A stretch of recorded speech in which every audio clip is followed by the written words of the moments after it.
All right, looks like we're live. Welcome back to Myth Vision Podcast. Ladies and gentlemen, no intro. I'm trying to get right into this thing. A lot of people have complained about the 2-minute intro, and it's like, hey, look, if you were all here, because it notifies you 30 minutes earlier, like you had 30 minutes, right, to make it here on time. And so here I am. Go ahead. No, I was going to say, we'd just like to thank you all for this. We will now finish up.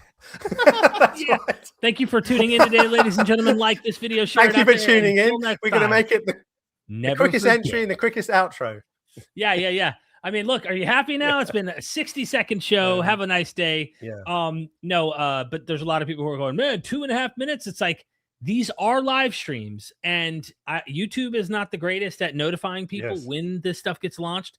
It gives you time to find out we're live, and you're not missing all the nuggets and then having to go back and replay it and all that.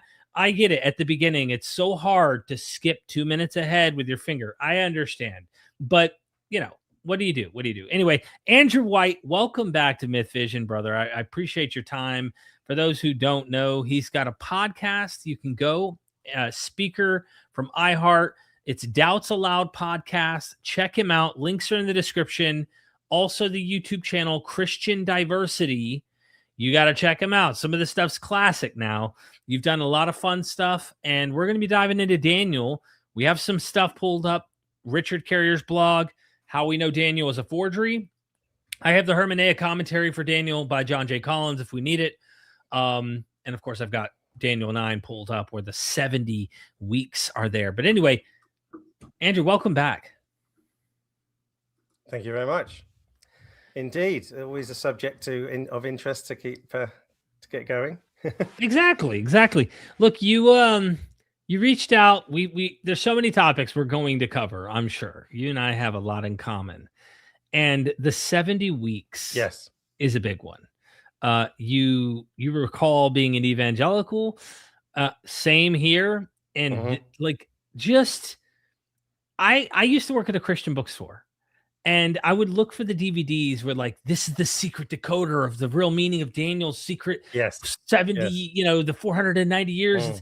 And then the barcode is the mark of the beast. And you name it. You remember that one, the barcode? Oh, yeah, absolutely. Yes. I mean, there was different back in the day, being older than you. There was always talk when I was brought up in a home which was very much rapture orientated, the mark of the beast. There was a series of films called Thief in the Night, and they were precursors to the Left Behind series by 20 years. And they were horrific films and frightening, and they had the mark of the beast. And Daniel's, what we're going to talk about tonight, Daniel's 70 weeks, was part of that scheme. So there has been many a traumatized child from the rapture teaching, I think, in the church. Anybody watching this who's come from that background might have experienced rapture fever. And you probably had you probably went through a scheme of believing in the rapture before you eventually, the second coming had already happened and no rapture. Yeah. I had dreams, Andrew. I really believed, it was going to happen very soon. I had nightmares about this. Yes. Yeah. This was a real. I was about being left behind. You mean? Yes. Yeah. Lots of people had the fear that for some reason they're going to be left, because a lot of the teaching was some rapture teaching had a teaching, in fact, that if you weren't a truly on the ball, faithful Christian, you'd be left behind. I was exposed to that at one point. Others thought, no, if you're just born again once, you're caught up. But I do remember it was just so ingrained in us and in the kids in the church that what I later discovered was dispensational theology. And that ties into Daniel's 70 weeks. Dispensational theology is particular wide. You've covered it probably here many, many times, but a very, very wide, highly vocal, almost like when I went to Bible college, we called it comic book theology. And that was a good way to talk about it. It was like, that's comic book theology. It's not really biblical, and it's a scheme that people find with dispensations in the Bible.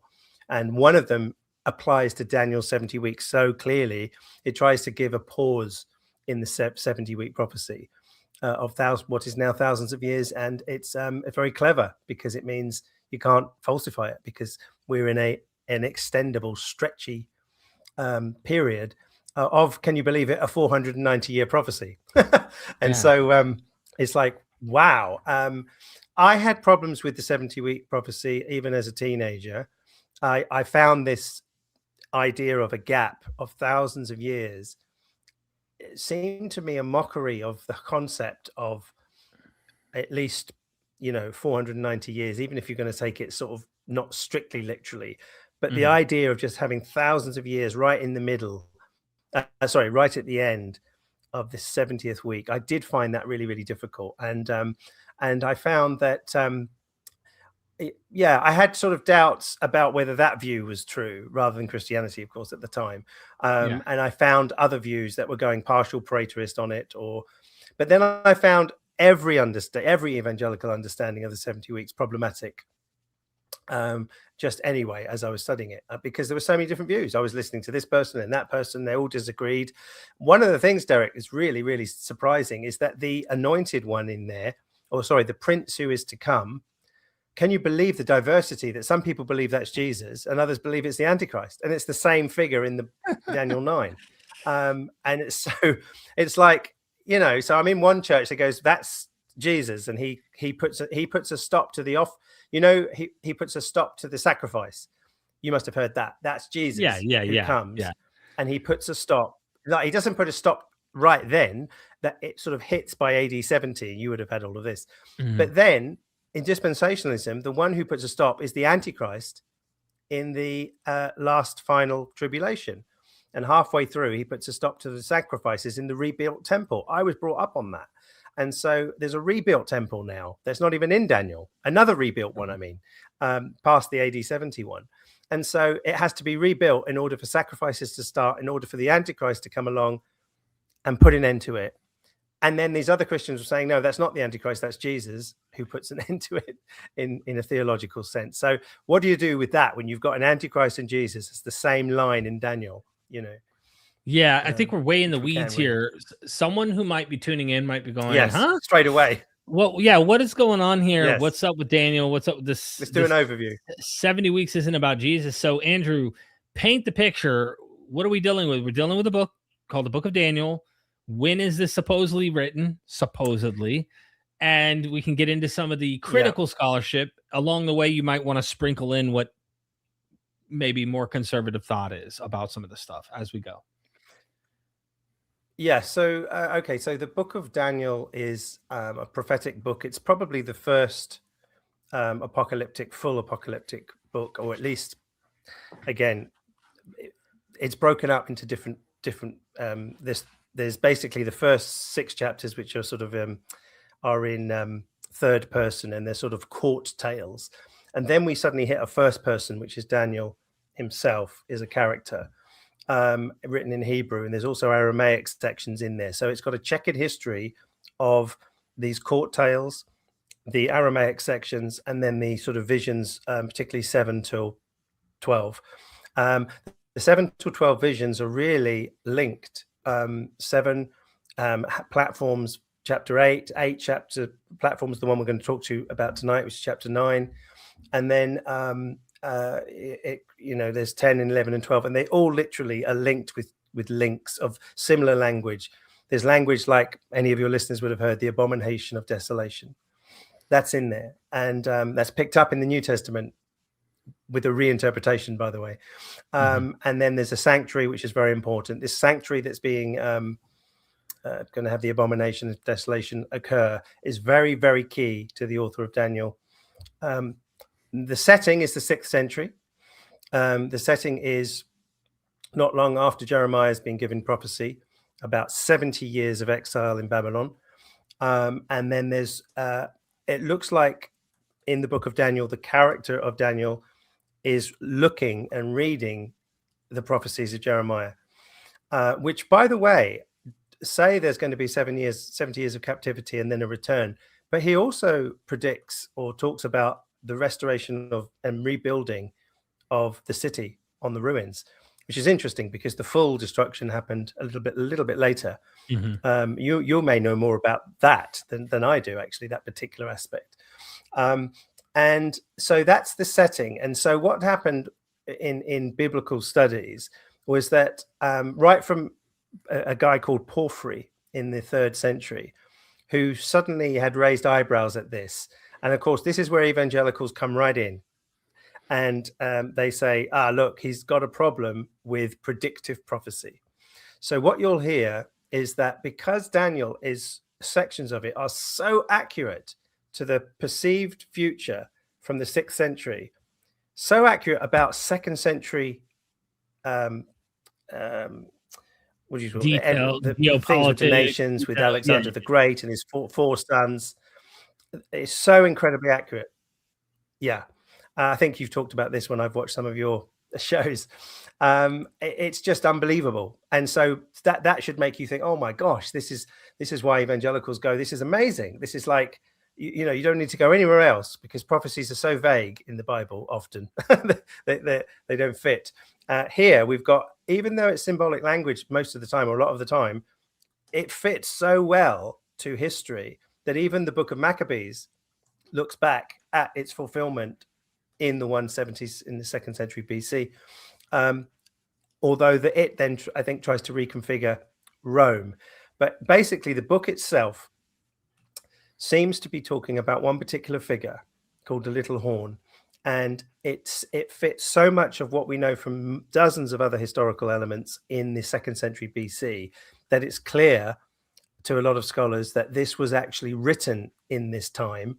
And there's clues to why, not only because it's so accurate in the Maccabean period, which is an amazing thing. So you might as well say, okay, this is incredible. I need to give this, if this is prophecy, then bring it on. The attack for scholars at this point is that, you don't believe in predictive prophecy, so therefore you're just debunking, or you're, you're attacking scripture because you cannot accept biblical prophecy because you want to sin, or something like that.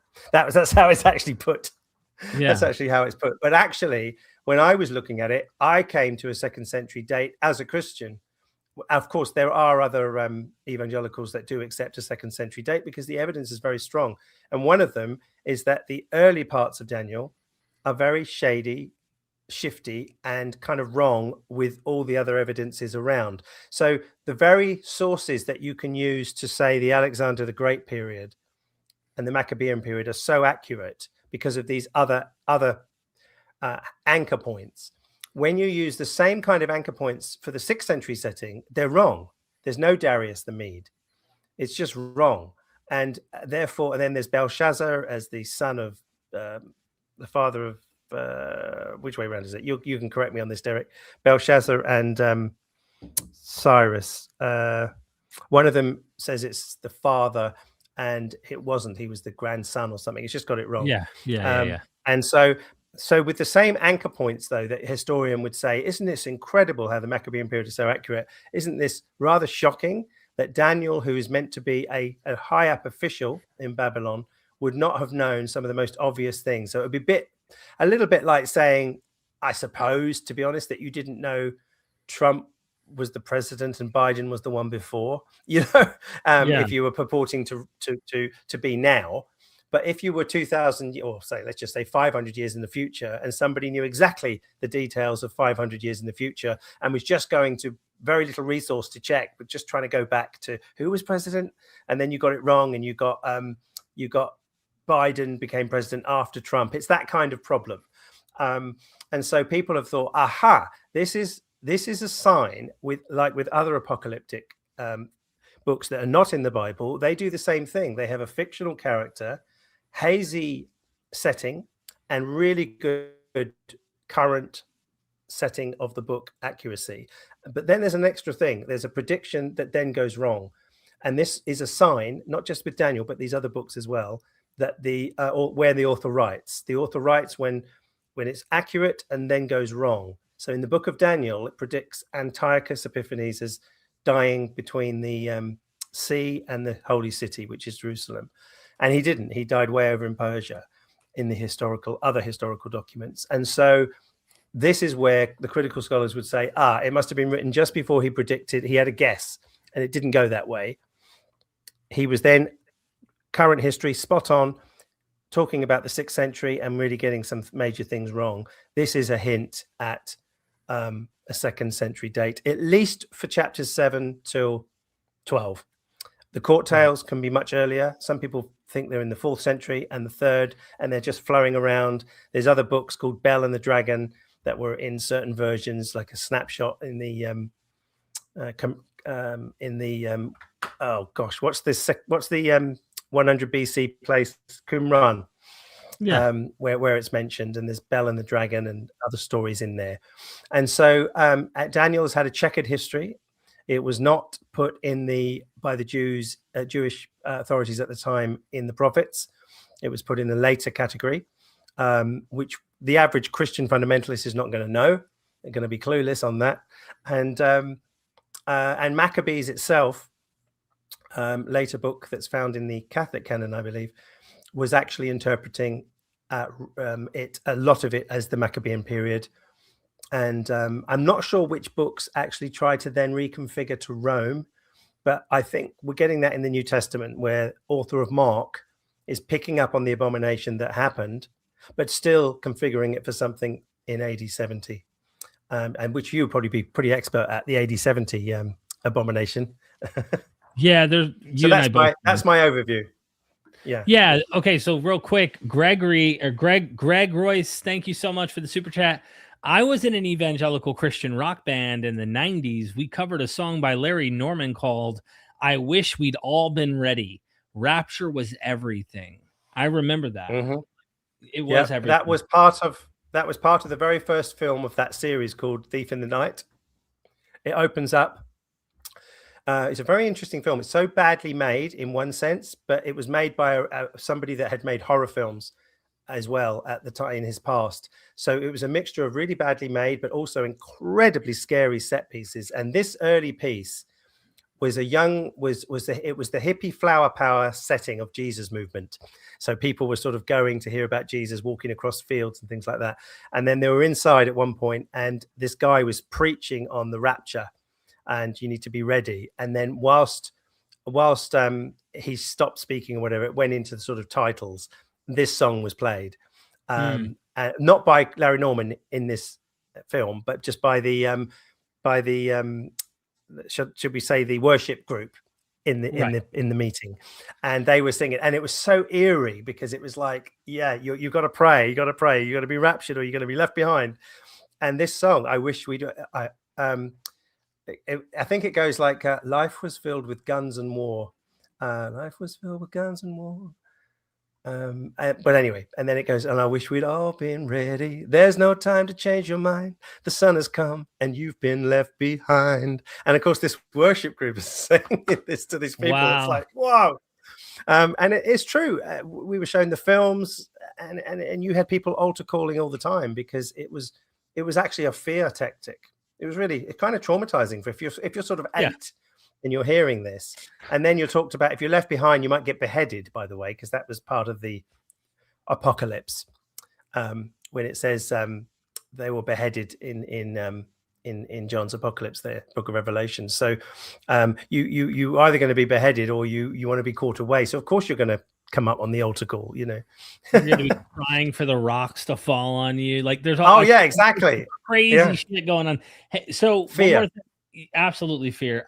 I would just add to simplify what you were saying too, is that whoever wrote this compilation of material, as we see, it's a collection of material. Some of it may have been oral tells, like you said, court tells, but whoever this is, especially that's getting the historical data, that's trying to get this historical data, is reaching back, trying to act as if they're around in the Babylonian transitioning into the Persian period, which, by the way, is like a 60-year window. Somehow this guy's been around that long. It's unlikely that this guy really even likely the chronology could even work historically to begin with.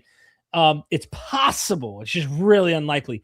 So they're pretending to be back here. They get things wrong. Some details right, some details wrong.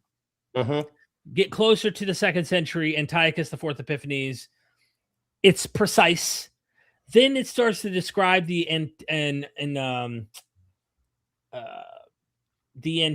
Epiphanes, if you will, crisis.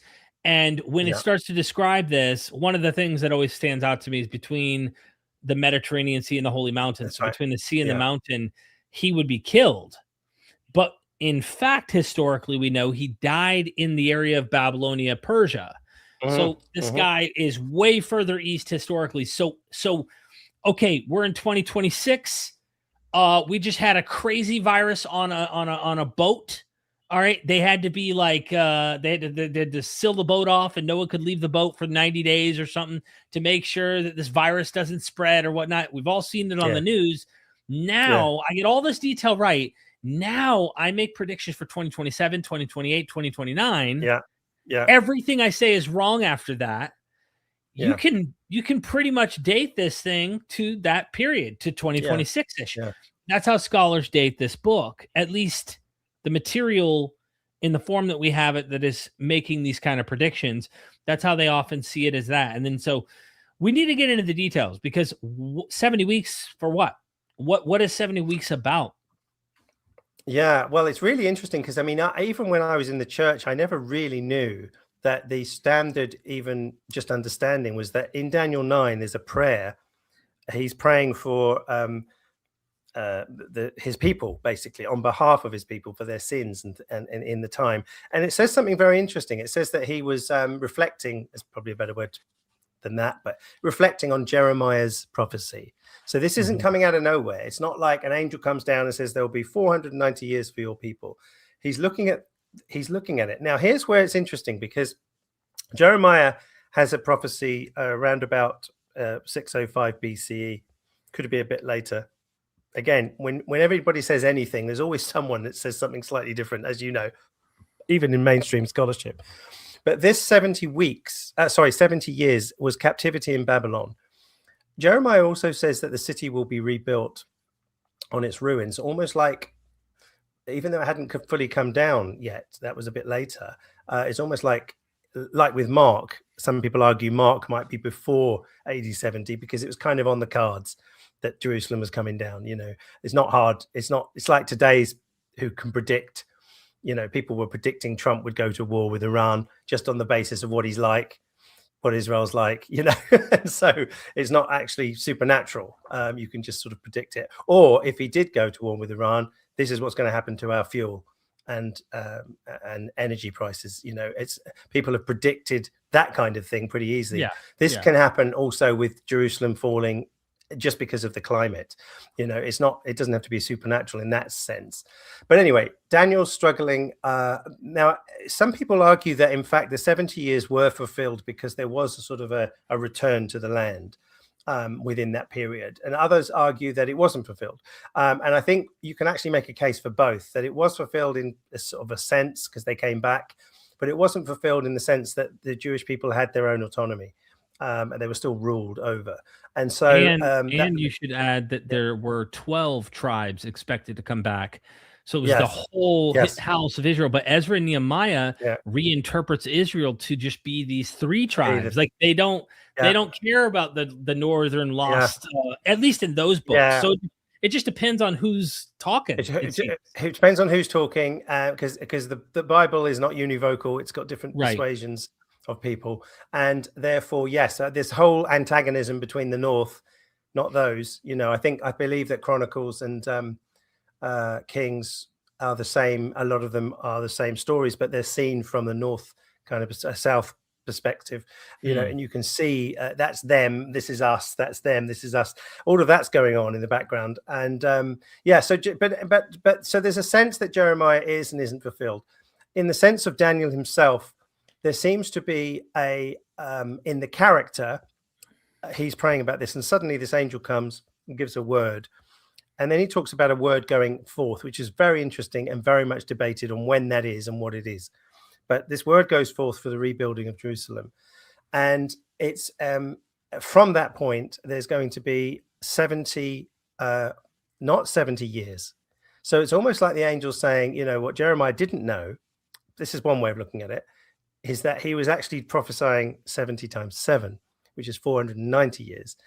Now, whether 70 years was literal anyway, I think there's a case to be made that 70s and 7s are always a perfect number, a completion, 7-day creation. Forgive people even in the New Testament, 70 times 7. You know, there's a lot of 70. I hardly think that you forgive somebody 70 times 7 and then the one time after that you don't have to. It doesn't really mean that. Yeah. Or maybe it does. Has its limits. It has its limits. Yeah. I've forgiven you now 489 times, or 490, but 91, you bet your bottom dollar, no forgiveness. It doesn't really mean that. So 7s can be loosely used, and there's a good case that it's the same for the 70 years. So if something happened 40 years, literally, it would match 70 years. That's the way it can work. 490, a lot of critical scholars have said the same thing. But one of the interesting things there is that certain things are going to happen within this 490 years. But one of the most confusing things, and this is why it's really funny, because some people, evangelicals, this is now to go into evangelicals and fundamentalists, they use this as a smoking gun of prophecy. They think it so clearly speaks to Jesus, the day of his crucifixion, almost to the hour. Some people literally go to the hour, not just the day of the crucifixion in Daniel. And that this is like, this should basically make non-Christians become Christians because of the power and the awesomeness of prediction, because it's so accurate. You know, that's right. Exactly. Before you know it, you're converted on it. Now, this is really weird because when I was a teenager, I found it really difficult for somebody to argue that and go to the day. As a matter of fact, John MacArthur did it. He goes, he's passed away now, but you know John MacArthur, you know, reformed evangelical, like know-it-all, everything's whatever he says is orthodox, you know. Evangelicals. He was going right the way down to the hour of the crucifixion, and he was, it's amazing, it's just so incredible. And then he glided over the fact that the 70th week hadn't happened and we're in this pause, and it's like, whoa, what is the amazingness to me, I thought, of having a prediction to the hour and then this loose gap that could go on for thousands of years with not a hint of the gap in the text in terms of a time span. It is broken up, which is interesting. You've got 49 weeks, 62 and 7. So why wasn't it just 490? Well, some people like Richard Carrier have a good argument for that. But to put a gap of thousands of indeterminate time in there is, to me, special pleading, because an evangelical, basically, if a prophecy can't fail, you know this, Derek, it can't fail. So if Antiochus, and they say it is Antiochus, many people, but when it comes to the point where he died, I think it's Gleason Archer that says this, we know from history that Antiochus died in Persia. So what does he say? It's obviously failed. No, this must be talking about someone else down in history. And so that's the default evangelical brain. It's like they use the evidence. In fact, Gleason Archer, from my memory, uses the fact that he died, Antiochus, who he admitted that up till now it was Antiochus. He said the fact that he died there meant that we merge into this later Antichrist that's going to come thousands of years later. This is unbelievable for someone that's meant to be a biblical literalist, when they literally have that kind of hermeneutic, to immediately say, well, clearly it can't have been this prince who is to come, who stops the sacrifice, cannot be Antiochus because he died in Persia. So it must be someone who's going to later die. Do you see how it works? The mentality of the evangelical mind, or should I say the fundamentalist mind, is one that doesn't even register for failure. It just doesn't register. It's just not there in the mindset, you know. You want to say a bit about that, Derek? I'm sure. Yeah, well, cognitive dissonance, but not just that. I mean, it may be cognitive dissonance when you hear someone say this, once you know about it. But truthfully, we're trained to look at these texts and to find ways to resolve and solve them, like you say. It's not even just cognitive dissonance that can, explain some of this. It's just all right. If it doesn't seem to fit, it has to be something else, because the word of God is true. It's like no matter what you do, you're going to find the answer, and it's going to make sure it works. For example, talks about him being cut off, dying, right, in Daniel. Yeah. Well, who else died? Jesus, duh. And of course, yes. one of my mods, smart guy, Doc Pluralmanat is right. It points to Onias III, likely at least. Exactly. I mean, we're just about to get there. Yeah, we need to get there. But like, again, Onias the what? No. Yeah. Look, come on. Who gives a crap about Onias? Yeah, the name above every name is not Onias. Don't you know? I mean, yeah, we know what you are thinking because we've been there. So yeah, the other thing is too, just to keep this in mind, maybe we can discuss this. You mentioned the 3.5 years. I remember when I went down the full preterist route, they look at 70 AD and they think the war, they find a way to try and make Josephus's descriptions of the war match this 3.5 year Daniel kind of interpretation. Anyway. Well, I mean, the 3.5 years, this is the thing about whether there is a way to work out the numbers from the Maccabean writer of Daniel in the 2nd century BC for at least chapters 7 till 12, because he's so literalistic, it seems, on the days at the end, the 3.5 years, and putting a sacrifice in the middle of it, that actually there's a very strong historical period where Antiochus was in the middle of there was a sort of a 3.5 year period between when that happened and I think the release or the sanctuary. It didn't happen as the prophecy happened, but there was something that they got back to sacrificing again. And that's so important about that. Oh, here's the other thing I was going to say.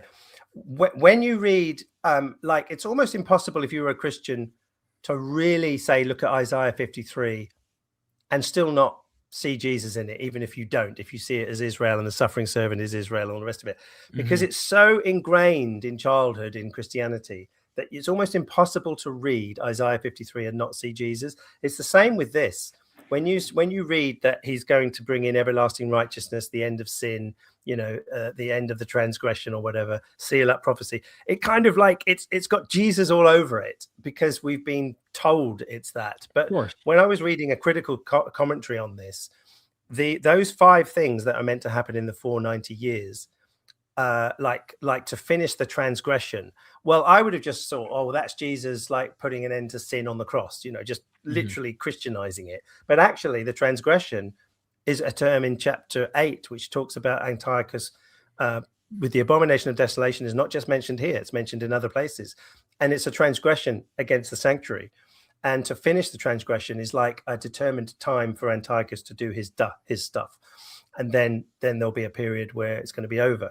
And every single point from, I think it's Sal, he's a progressive, like, evangelical scholar, and he holds the 2nd century, and he was just pointing out all this stuff that if you read it in context, it's so understandable for the context of the 2nd century and not Jesus.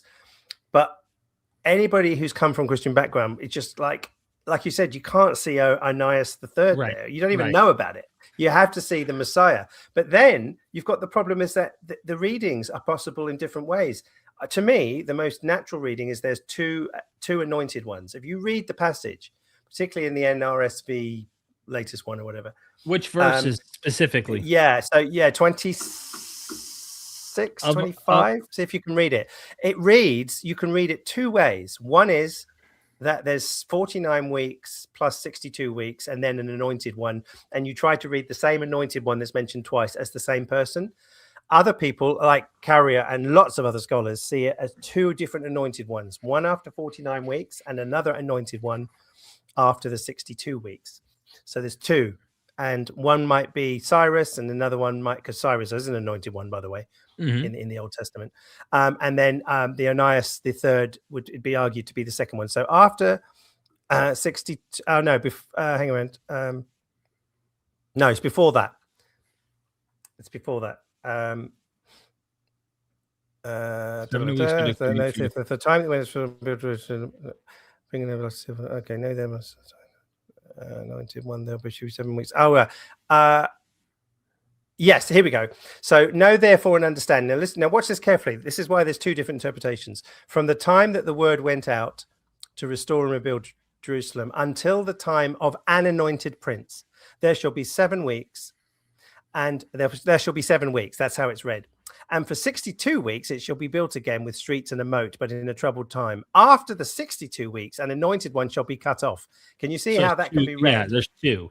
Yeah, 2. So Yeah, and then other people read it as going back to the same anointed one. So when I was taught, this was just one anointed one, but others believe that, and Richard Carrier was arguing this in his article, and he's not just it's not a point that he's noted. This is something in scholarship, that the Hebrew can read like one comes after 49. So some people say that's Cyrus, and then the Onias shall be cut off. So basically, by the way, in the NIV, I believe it says the Messiah, because anointed, of course, is the Messiah, isn't it? That can be done. But when it says the Messiah with a capital T, basically with the, it's not the Hebrew. And that is a slanted version towards a Christocentric view, because basically it's an anointed one. And you can have lots of anointed ones, including Cyrus, who was actually an anointed one, a Messiah figure. So now, isn't that interesting? So hang around. I was never taught that. Maybe when you were doing your things just loosely on this back in the day of preaching, would you have thought there was two anointed ones? But I was not told about two messiahs. Okay, right. This is a Jewish concept I learned about much later. That there was like there were a lot of Jews who anticipated a two messiah motif. Now I don't know if like a king and a priest. Yeah. Yes, king and a priest. And I don't know if that's what's relating here, because Cyrus was a king, Onias was a priest. You see, so now you have this kind of both messiahs are supposed to show up, and not all of them are that way, but yeah, there's a lot. Yeah. I mean, it's interesting because one of the things that gets me is that this whole evangelical thing about how amazing this is to the precise moment. And I've mentioned that the prince who is to come, that puts an end to sacrifice. In some theologies, I was taught was Jesus. And like I said, in other theologies, it's the Antichrist. If the text is possible to go these such diverse ways, how clear is it? I mean, even Daniel doesn't understand the vision when he's given it by the angel, because he tells him all this stuff. And then Daniel's perplexed, as he is with, I think, the one in chapter 7, and in chapter 7 he's perplexed, and the angel is trying to sort of so the angel almost needs interpreting, and every Christian expositor or evangelical has trying to reinterpret it anyway, and you can do that when you're not precise with physical names and dates. Then you've got the leeway to shift. Would you like to talk about what you know about Media Persia? Because again, that's more of an evangelical scholarly view where they've pushed the two together so that you can get Rome as the fourth kingdom. Whereas the natural thing is there's two separate ones, and Greece is the fourth kingdom. Yeah. Explicitly mentioned in Daniel, explicitly knows about Greece, doesn't mention Rome. And yet all the views, the Christocentric ones, have to have Rome in there. It's not just the Christian, it's not just the Christian. It's the Jewish. Yeah. So a lot of times we it's easy to just go Christians, but no, this is something important that Jews themselves reinterpreted it. And that happens over and over. But yeah, I mean, I think it's just pretty simple to say that Daniel mentions the Medes. He literally says their name. Like he's very explicit about it. Obviously, we have Darius the Mede, which we point out is not. He wasn't one. Yeah, he wasn't a Mede. He's getting mixed up. Yeah, but then it's pretty obvious to me the dividing of the four kingdom, the kingdom divided into four, is the Macedonian kingdom, the ruler Alexander the Great's empire being split. But that reinterpretation happening, I think, is a really, for me, I love the fact that you can see the evolution, that they can't let it go. They have to kick the can down the road. Using it. Yeah. But I mean, I don't know what else I could add other than they've merged the two under the Persian period, when technically they're just trying to get to Rome the best they can, instead of allowing Persia to be separated to be Rome. And then once you've got to Rome, but even then the problems start all over again, because it didn't all happen like in a 3.5 year period around AD 70, unless you go to full Praetorius way, which you probably would have put that 3 years. Yes. Yeah. And the abomination of desolation, obviously the New Testament writers of Book of Revelation and the Synoptics or Mark is reconfiguring Daniel. So this flux of a reconfiguring is, some people will turn to me and say, how can it possibly be just the Maccabean period in the 2nd century and Onias III as one of your people wrote in there. How can it possibly be that? Because you go to Mark and it's Jesus is saying basically, let the reader understand the abomination of desolation is going to happen in the AD 70 temple. But that's not showing that Daniel was meaning that. That's showing that there's a reconfiguring mentality in the writers of the New Testament. Obviously now seeing things to happen in AD 70. Of course. And the dispensationalists make it happen in what? 20, 30, Yeah. Depends. And 1988, 88 reasons, Exactly. So I would go for, if I was trying to be a Christian and go for it, I would do my best to make everything fit the first century, and not necessarily for full preterism, but certainly, get down to the crucifixion. And to me, it just doesn't work anyway, because whoever's putting the end to the sacrifice, this is a very Jewish temple, Jewish setup. Sacrifices are finished. There's a hint that sacrifices start again. It's a Jewish view of the future, which there'll always be priests and Levites in the future with sacrifices forever. In Ezekiel, the future is future sacrifices in the temple. It's not, Christians don't think, well, dispensationalists think that. And I don't know if you ever come across Christians that think there will be sacrifices again in the millennium. Yeah. Have you heard that? Yes. Yeah. And so they think, oh, well, all this Old Testament has to be fulfilled somewhere, so we'll throw it into the millennium and the sacrifices will come again. There's no hint that they are memorial sacrifices, which is what they say. Otherwise, you've got to rip out Hebrews, and so from the Bible. And it's like, no, the future's changed. The future is different for Christians than it was for the future of the Jewish. The imagery of their future was always temple and sacrifices. It wasn't, let's get rid of that and let's just have kumbaya with the Gentiles. It wasn't. It was a geocentric Israel with nations coming up to it, sacrifices. I'll tell you who's very good on this. Deconstruction Zone guy. I forget his name. You've met him a few times. He is excellent on the future vision of what the Old Testament was looking for. Yep. And it's just a different direction than the new. It literally, but the new reinterprets. Yeah. And so all this the spirit of reinterpretation has always been around in Jewish culture, Pesha, Midrash. It's all there. And everything can be kicked down the road. Basically, that's the name for it. Pat, thank you for the super chat, bro. I'm glad I finally caught a live. Been a while. Good to see you, Pat. Thanks for that super chat, my friend. And he didn't have to live through the opener. He didn't have to live through the opener. One comment I want to make with the abomination that makes desolate, or the abomination of desolation, which only gets explicitly mentioned that way in Mark. Of course, you get a hint at what you talk about, the Gentiles trampling the city for 42 months in Revelation. But I talked to a buddy of mine, Dr. Richard C. Miller, who's flirting with the idea that there might be some hint at Bar Kokhba in the gospel material. Okay. I know it's a radical view, but he's like, I think it makes better sense of some of the data, because what do you have to do? Okay. We've heard when you try to pin the tail on the donkey for who would fit this, which Antiochus IV Epiphanes makes perfect sense. Swine on the altar, literally sacrificed to Zeus in place of Yahweh. Like, it is absolutely desolating their temple. Okay. The priest would not have been happy with this, period. And it would desecrate it completely. So it's the abomination that makes desolate. Well, what fits that in the first century? Some have looked to Caligula and thought he almost did a thing where he was trying to set up a statue in the temple, including one of himself, to take worship in. Jews didn't have it. They blocked it off. They were willing to die even. And of course, they talked down Caligula, and the Romans thought Caligula was a nutcase too. So they end up taking him out, and assassin somehow ends up getting rid of him.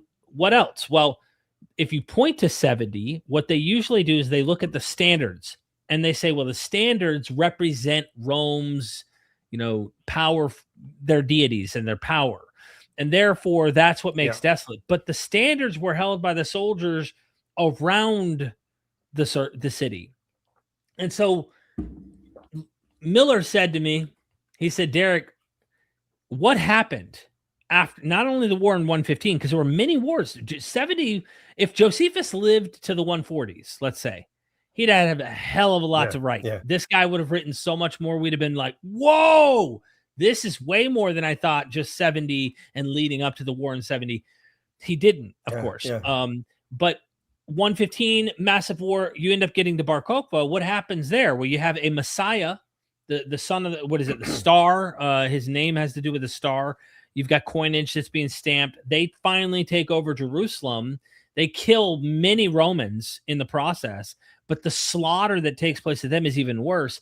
It gets so bad that the emperor, Hadrian, takes this location and completely removes the temple. All right. We're not talking about like a wall falls down with Titus and Vespasian and like they go in and they kill the rebels. We're talking about not one stone will be left upon another, because they rebuild it an entirely new temple, and it's a Zeus temple. And the statue of Zeus is sitting right there where Yahweh used to sit. So he wonders if the abomination that makes desolate might hint at Zeus's statue, and they renamed the whole city. I mean, this literally becomes Zeus. The whole thing becomes a Zeus thing. Jews are kicked out. So there's a huge historical thing he looks at and goes, maybe there's something to that. Now, of course, no matter what you do, this isn't proving Daniel's pointing to this or anything, but the fact that a reinterpretation could be pointing to that, like what makes better sense, the standards or an actual statue of Zeus is literally in the temple, and a rebuilt temple of a whole nother god is located in this land in 135 or 70 with, standards.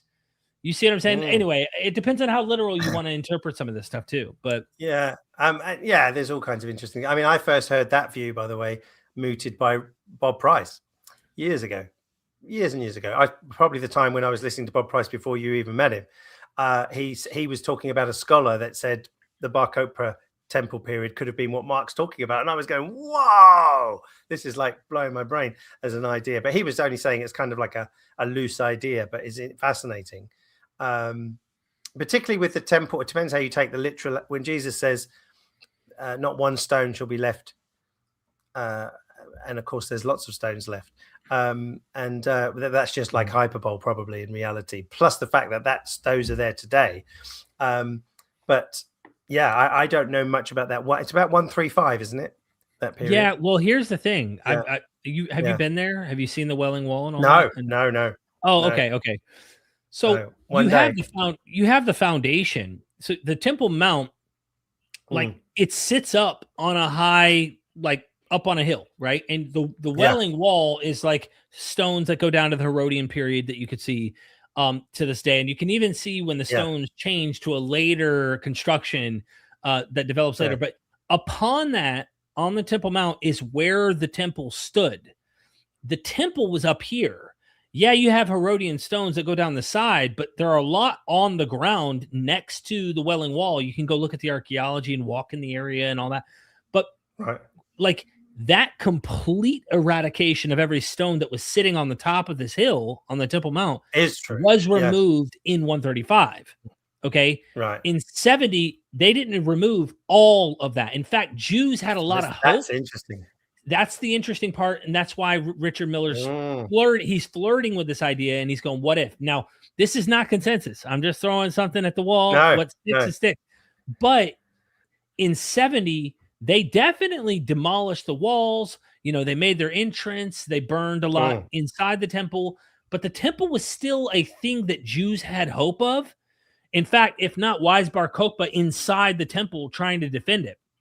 In 135, there's a temple that exists, and Jews had a hope that this Messiah, God, would come in. This would end up changing, and they would have a chance at defeating the Romans, or at least establishing the kingdom, and the Jewish ideas would be fulfilled. Problem is, 135 was enough. It was so devastating at that point. It wasn't obviously in 70. It was so devastating at that point that all hope of even playing apocalyptic games started to cease.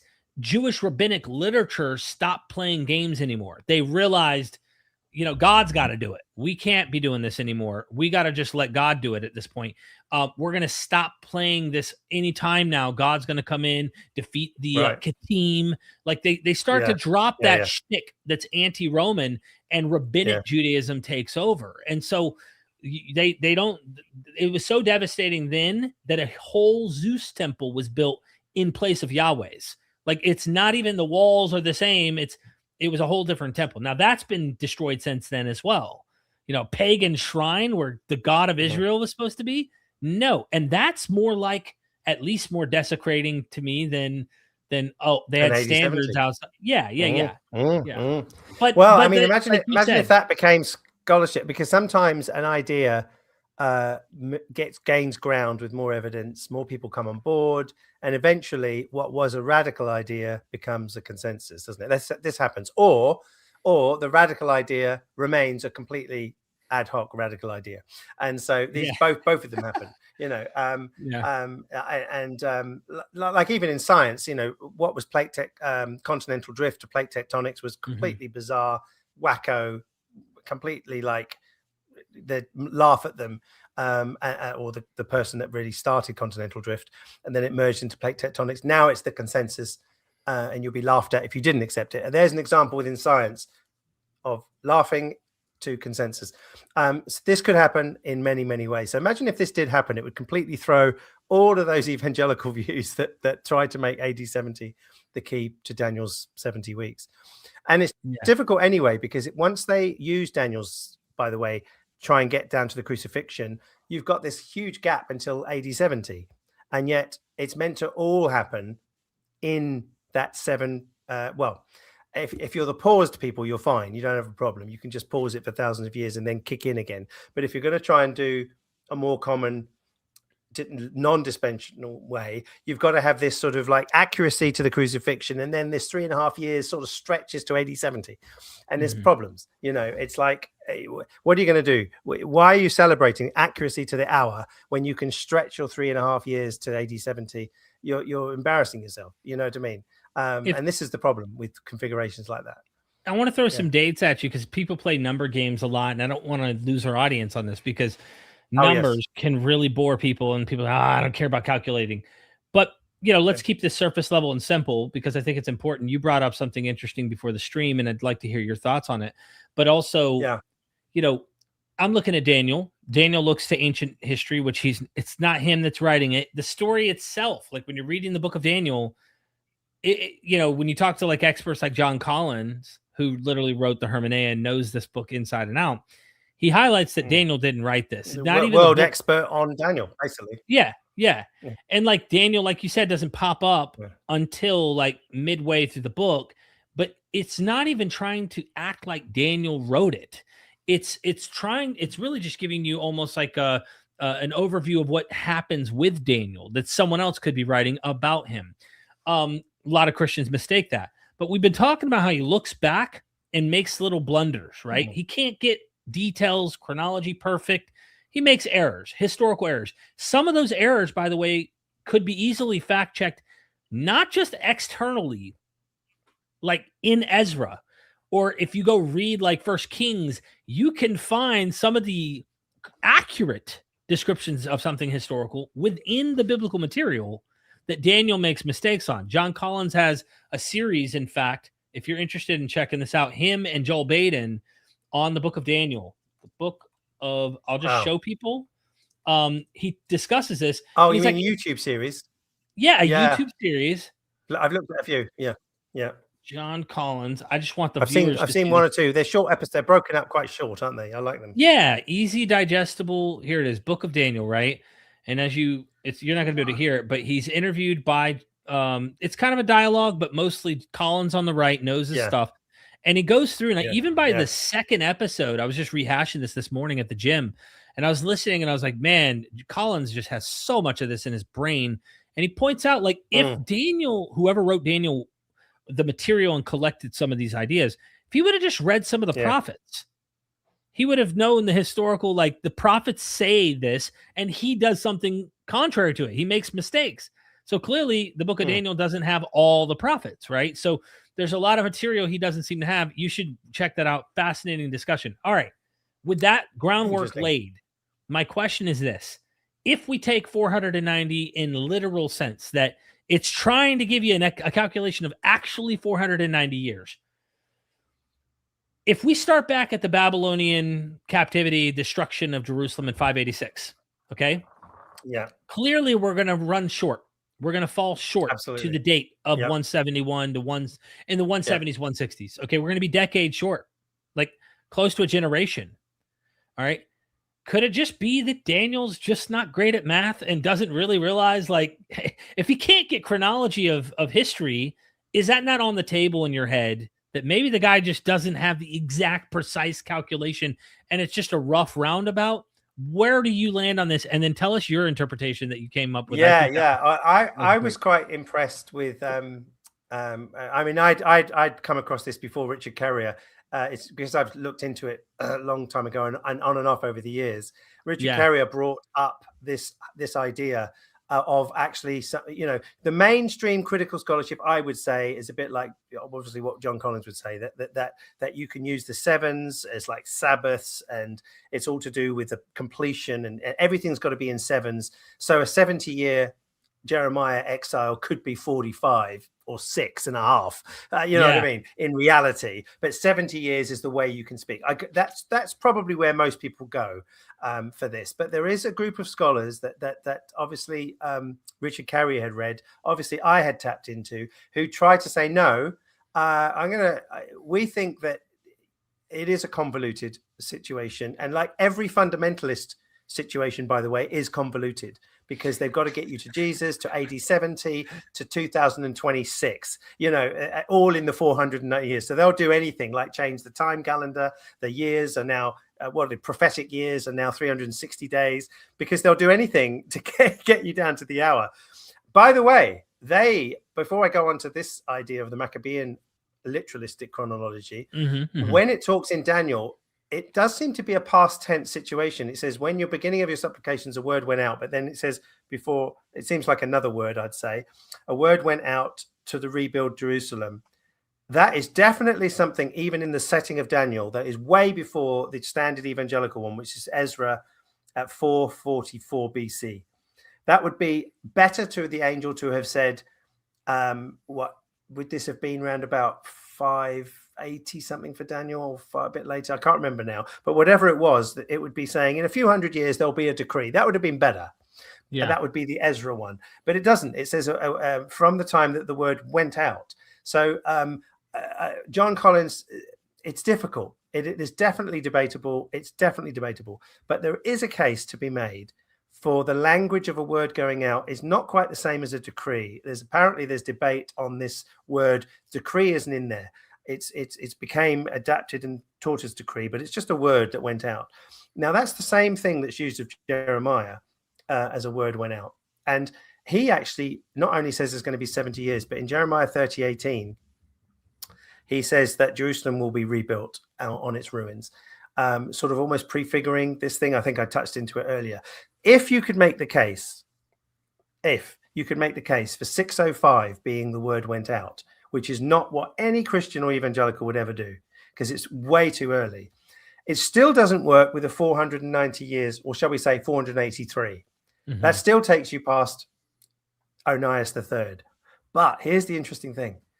If you take 605, and this is what Richard Carrier points out, and these other scholars that I've read, if you take 605 as the word going out, and you take just the 62 weeks, which is 434, it takes you smack to 171.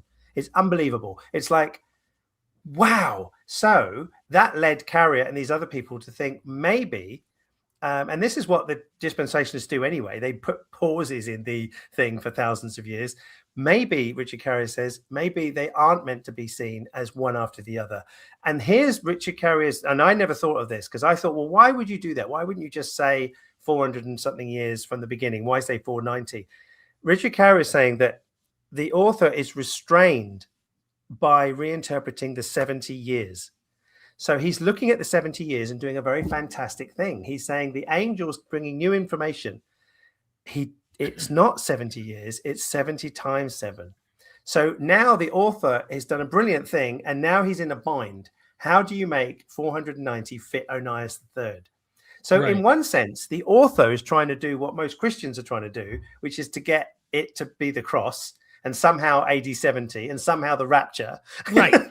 They work overtime. And they're doing it, but they're saying that this sort of author is also trying to fit Jeremiah's 70 weeks in some kind of thing that has to stick with sevens, and trying to fit Onias. Now, I wouldn't have thought much of that. I thought but I think that an author like that could convolute, because he is trying to honor the 70 weeks, 70 years in a way that's not too obvious. He comes along and said, well, Jeremiah was wrong. It's 433 years, not 70. That he couldn't do that, because remember, there's another argument as well, before I go back into this, that all prophecy stopped around about, I think the 5th, it was basically coming to an end with sort of Ezra and that sort of period for something. I'm not sure, you're probably more familiar, but prophecy officially sort of came to an end, and you had this what you call intertestamental period, where there weren't meant to be prophets. So this is Carrier's argument as well, and I've read this elsewhere. Randall Helms, if you've heard of him, he mentions this in his excellent book, The Bible Against Itself. He makes the point that if prophecy is officially stopped, you cannot be in the 2nd century and come out as a walking prophet like Jeremiah. Right. You can't do it. It's stopped. They're not allowing that anymore. It's like it became official a lot later, but basically it had stopped. No one was doing it. But what if you wrote a book that could put you back before it stopped? Exactly. And this is like, it's all a thing. But what if you had a thing in there, like a little clause, seal up the prophecy? Yeah. Mm-hmm. Now that could be a very clever way of why you don't know about it until the time of the Maccabean period, because it wasn't something coming down. Well, that's not quite true. These earlier stories may have been coming down, but the 7 onwards to 12. Yeah, because those aren't stories. Like genre changes. Yeah. It's not like you're telling about Shadrach, Meshach, and Abednego, and like, you're dealing with like prophetic claims of like catastrophic events and events. It's not the same. Medals. Yeah. I mean, it's weird, isn't it, how the book goes about from Lion's Den stuff all the way to this what looks like this Maccabean Alexander the Great split Seleucid kingdoms. It's but like again, it's unbelievable to go from one to the other. To get to your math, though, just so I'm understanding, you're 605 BCE. Okay. Yeah. We're dealing with from we're talking about 171-ish, and then 170, 171. Onias III is cut off. Okay, he's killed. Yes, this is around Antiochus IV Epiphanes. This is Maccabean period. What we have in this time period, and correct me if I'm wrong here, is an expected week. A week is 7 years in prophetic language that Daniel's using. It's a 7-year period that they're expecting everything to be finalized: the resurrection, the end, the judgment, all of that. So he's doing, if we're playing the game that Christians play, and we say this author is playing this game, he sees it's the same idea. Right. Yeah. So he sees Jeremiah. Jeremiah says 70 years. Gabriel, and who better to correct the understanding than an angel, right? So you have angel Gabriel, or is it Michael? Yeah. It's Gabriel. It's Gabriel. Yeah, Michael's in a different setting. Gabriel says, no, it was 70 weeks of years, which makes it 490.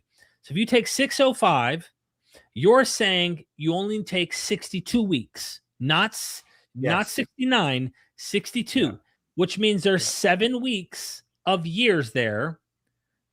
Which, how many years are we cutting off of the whole total? No, because basically the idea is that because the guy is doing the same thing as what Christians do to get it to Jesus and all the rest of it, he's saying, because of honoring the 70 years, this is like a theory, really. It's a theory, but I think it has some weight to it. He's got 490 years. Now, how can I do this? Well, I tell you what, I can't now say 490 years because it jumps right over 171. Right. So that's a given. So what if I broke up and made it 49, 62, and 7, and don't have the assumption of concurrence, so that you can go from 605 as a 62 week I think I tried to find a map for you online, and there is one, but I couldn't find it. I had it once, I couldn't find it, where someone has put the 62 from Jeremiah's prophecy to Onias, and has done the 49 also from Jeremiah's prophecies to a very significant event, and then done the 7 by slightly shifting it and having in the middle where Antiochus stops the sacrifice. That's convoluted, but it could be the reason why we got the breaks, because he's convoluting this 490 to make it fit. If only you could have thought of a better way. How do you do 70 years and make it fit 171? This is probably the best he could do. And therefore, the assumption is, my assumption would be it's concurrent. It's meant to be 490. But there is a puzzle of why it's 49, that's a good question. And 7. Yeah. Do you know what I mean? That's a puzzle. Yeah. Why would you do that? Now, some people would say, well, it is concurrent, but there's something significant at 49 before we move into the 62. There's something significant at 483 before we move to the 7. And then in the middle of the 3, we have, so you could say concurrent. That's why people like Collins and everything else would just say it's not meant to be that precise. It's obviously the you can find problems with it. Yeah. But you can, So I just think what really impressed me was the 2, and Carrier summed it up best. What really impressed me was that 605, if that's the word going out. Now, the problem is with that, is that Daniel is later than that when he's having his supplications and prayers, and to suddenly say when the word went out, he's going back. But again, it's possible he's reflecting on Jeremiah. He's not reflecting on Ezra.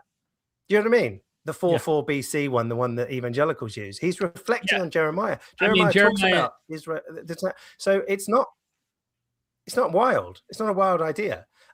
So if he's reflecting on Jeremiah, and he's like, the angel is coming to reconfigure, not completely say it's failed. Otherwise, you're going to say the 70 years didn't happen. I don't know why he didn't go through a conditional prophecy scenario. I think in Daniel, you're more deterministic. Conditional could have been, well, you kept on sinning, so we're going to stretch it out for. But even then, we'll stretch it out for 70 times 7 Sabbaths or something. He's stuck with 7s. I just think it's rather impressive for 2 reasons. One, 605 to 171 is in fact a 62 weeks. It's just like, what are the chances? That's impressive. And then the second one is that he's forced to stick with ideas of 7s because of the 70.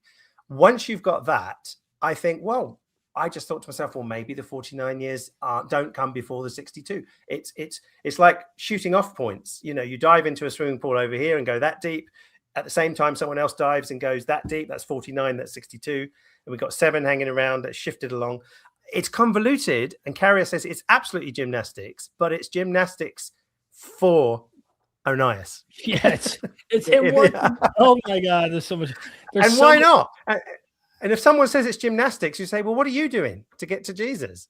Oh, no doubt. You're doing gymnastics all over the place. You're jumping up and down and flipping backwards. Or they're finding where they want to start, and they'll make the littlest thing. Oh no, that's where the word goes forth, and like it's like nothing.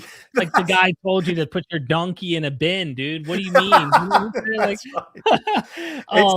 It's like you start from Jesus, and again, you can't even do it from. I mean, if you look at the Gospel of John, it's only a 1-year ministry. The Gospel of the Synoptics is like over 3 years. And so you can't even get you can't even get the day of the crucifixion right between the Gospels. How you can get the hour right from Daniel is a mystery, And so they'll work backwards. They'll say, well, we think Jesus was crucified then, 14th of Nisan or whatever. And now we need to go back and we need to find something that's a decree. And they can't do it literally. So they'll do some fantastic stuff. So again, if you do it, why can't the actual author do some gymnastics in the same way? That's my argument. I think they are probably doing some gymnastics. You go the Collins way and you just say 490 is just a symbolic reference to this period. But it doesn't answer the gaps. I don't think that answers the gaps. Why not 490 symbolically? Why not just 490? Why the 49? There's significant. There has to be a significance for the gaps. Whether it's something at 49 before we start 62, maybe the most natural reading, something at 483 before we start the 7. Yeah, I get it. But I'm kind of like for the gymnastic view myself. Yeah. Pat, thank you so much for the super chat, bro. Andrew, in your opinion, Which gospel book tells the truest story of Jesus? There's so much contradiction with the different books, gospels about Jesus. Well, it's not John. It's not John. I think John is largely, so many words. It's the writer. It's the voice of the writer and the author, or authors, by the way. I mean, that's debated. But John 21 and all the rest of it. It all boils down to Mark and what Mark. It's not looking like eyewitness, so it's a story. How much of it is picking up on oral? How much of it could go back to eyewitness of some sort down the generations? But I would probably go, if I was going to go for anything, for Mark. But again, as Carrier says, what if Mark was a fiction? It's like you can now make a case that Matthew and Luke simply were copying Mark and then adding their own bits, maybe from another source. And now John knows the synoptics. It's like if there's no Q, it's like it all rides on Mark and the mystery of the extra Mark. But if that's Matthew and Luke themselves, I think it's open. But yeah, it's all I know is from watching your show and the scholars that come on, you're getting less and less with all these different sources and much more to reconfiguring the one source. Yeah. Once Q's gone, and then once John knows the synoptics, which is not the traditional view in the past, but it's fast becoming. Or put it this way, it's a strong minority view now that John knows the synoptics. Well, at one point, I think back in the day, I was always read John doesn't know them. Yeah, sorry. Goodacre said that there wasn't necessarily a consensus. There were other scholars who did posit this idea in the past. I think it was Goodacre or it was Hugo Mendez, but then you're right. No, I think it was. Yeah. Go ahead. Yeah. No, that was it. You were saying there's so much openness now to. I talked to Bart Ehrman. I actually met him in London a few years ago, and I put this question to him, and he says, I put two questions to him. One about that, and he doesn't think that John knew the synoptics at this point, but he goes, it wouldn't make much difference to my studies if he did. So he was kind of like, yeah, I know that he said he talked about Mark Goodacre. He said Mark is the one to always believe like the opposite of what he believes on something. If there's a view out there, Mark will go for it and I won't. Yeah. It's like if there's a view that Josephus, that Luke copied from a new Josephus and built upon that, then he would say, of course, Mark's going to go that way. And of course I won't, at the beginning. Later, Bart could probably move these ways, but he would need far more than Mark going there. That's basically what I understood. Yeah. I feel like Mark is wired that way. Exactly. I've had talks with Bart about that. I think Bart's pretty conservative. I really do. And by the way, his last final speech he gave at Chapel Hill, that's exactly what Goodacre said about him. He said Bart Ehrman is conservative. He's a conservative. Now you have to compare conservative to other people who are beyond him. But to Christian evangelicals, Bart is not a conservative. He is a radical. He is a way, and it's like absolutely. You know what I mean? He's stuck in the middle with you, as Bob Price would say. He's stuck in the middle because it's like he can't win for that side or this side. But I had a good talk with him about this, particularly Josephus, and he said again, he's basically willing to go in the back door at the end when everyone else does. He wasn't particularly overly impressed with Robin Faith Walsh work in terms of the initial ideas, but he goes, it was more like it was almost just like you could sum it all up by saying, I'm a conservative. I can't really go to these extremes, straight away. I feel that this book, if anyone's interested in hearing an angle, Robert Price actually he gives an angle on why he thinks that Bart doesn't go far enough and why, he kind of like analyzes Bart's work and points out stuff and also points out where Bart has changed his mind. But anyway, there's so much good stuff there. It's worth getting that book if you haven't. Pat. Well, he does change his mind. He changed his mind. Yeah. Yeah. No, go ahead. So much contradicting different books. Yeah. No, he changed his mind on the tomb, empty tomb. is not one of the 5 major things anymore. You know, he changed his mind on that. He changed his mind on Jesus originally being an angel to Jesus being an angel in a pre-existent state. It seemed to me from reading his books. I don't know if you've talked about that with him. I've talked to him about his empty tomb ideas that evolved with. Yeah. We'll talk about Jesus being an angel. It's in one of his books that he was persuaded by some other scholars. So it's a minority view, but the idea that Jesus was a pre-existent angel, which, funny enough, is very similar to a Jehovah's Witness, what they say. But I've seen him change his mind. I think he changed his mind on hell as well. That he used to think that the Bible just taught eternal torment, even though he was a scholar. And because I've seen him debate Michael Brown, arguing that the Book of Revelation taught this, but when his book came out, he completely changed his view. So I think when he puts his mind to a subject, he's willing to be changed. And he seems to have done it whenever he's put thoughts to paper. And then he'll come back and go, wow, I've been persuaded of this. And that's a good scholar, I think, if you're just simply persuaded by new evidence or evidence when you look at the subject properly for the first time. Because you can be a scholar, can't you, and just not look at other subjects. You know, I've talked to people, I'm thinking, oh, you don't really seem to know much about this. I thought you were a scholar. But that's not what a scholar is it? You can be a specialist over here, and then you need to sort of be open and aware of what other people are saying over here. It's hard. It's hard to for a lot of them even to change their minds about things that they've invested so much time and energy into too. So there's all that too. Pat again says, here's another $5, Derek. We are Myth Vision. Pat, love you. Thank you so much. Level 99 Dust in the house with a 10 bomb. Thank you so much. Christ is King. Thank you for the super chat, my friend.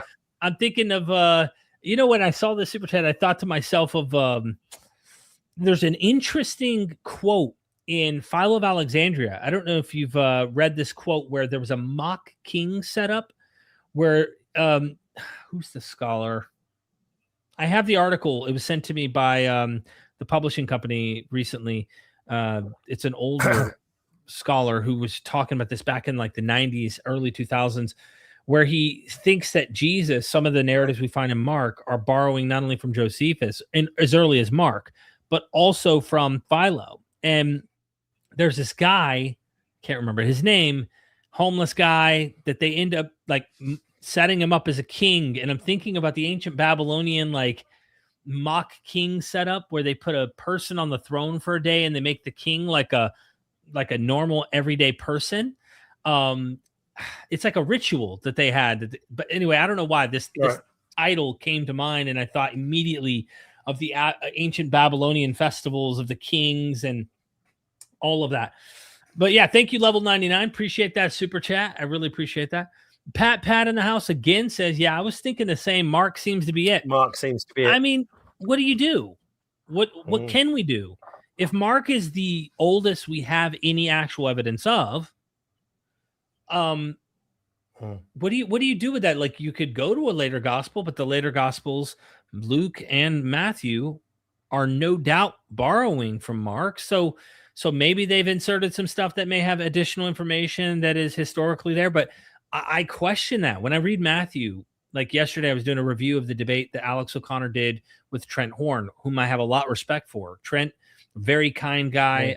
Of the apologist, he's one of the top in terms of how he carries himself. Absolutely. Well, he's one of the better, but he's also polite. He's a gentleman in the process, which is where I think more of my respect comes to him from, because we're going to disagree and he knows it. In that discussion, Matthew keeps coming up, and why invent the guards? Why keep the tomb closed? Mark has a tomb wide open. The angel has to come down and move the tomb, roll away the stone. That's a problem. And when I interviewed Del Allison Jr., Del Allison said that they used to steal corpses of holy men who died violent deaths. And in fact, there were decrees sent out, like there were actual like inscriptions, legal inscriptions we have on stone saying, if you steal, don't do this. Well, how do you explain if Mark's our earliest source, the women come to the tomb, it's already open, there is no body, right? You have to then justify the young man in the tomb, who Matthew interprets as an angel. He says, he's risen.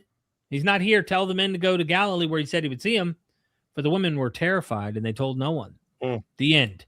And when you read Matthew, what's it say? They weren't, it doesn't say they were terrified and told no one. It says they went immediately to the disciples and told them.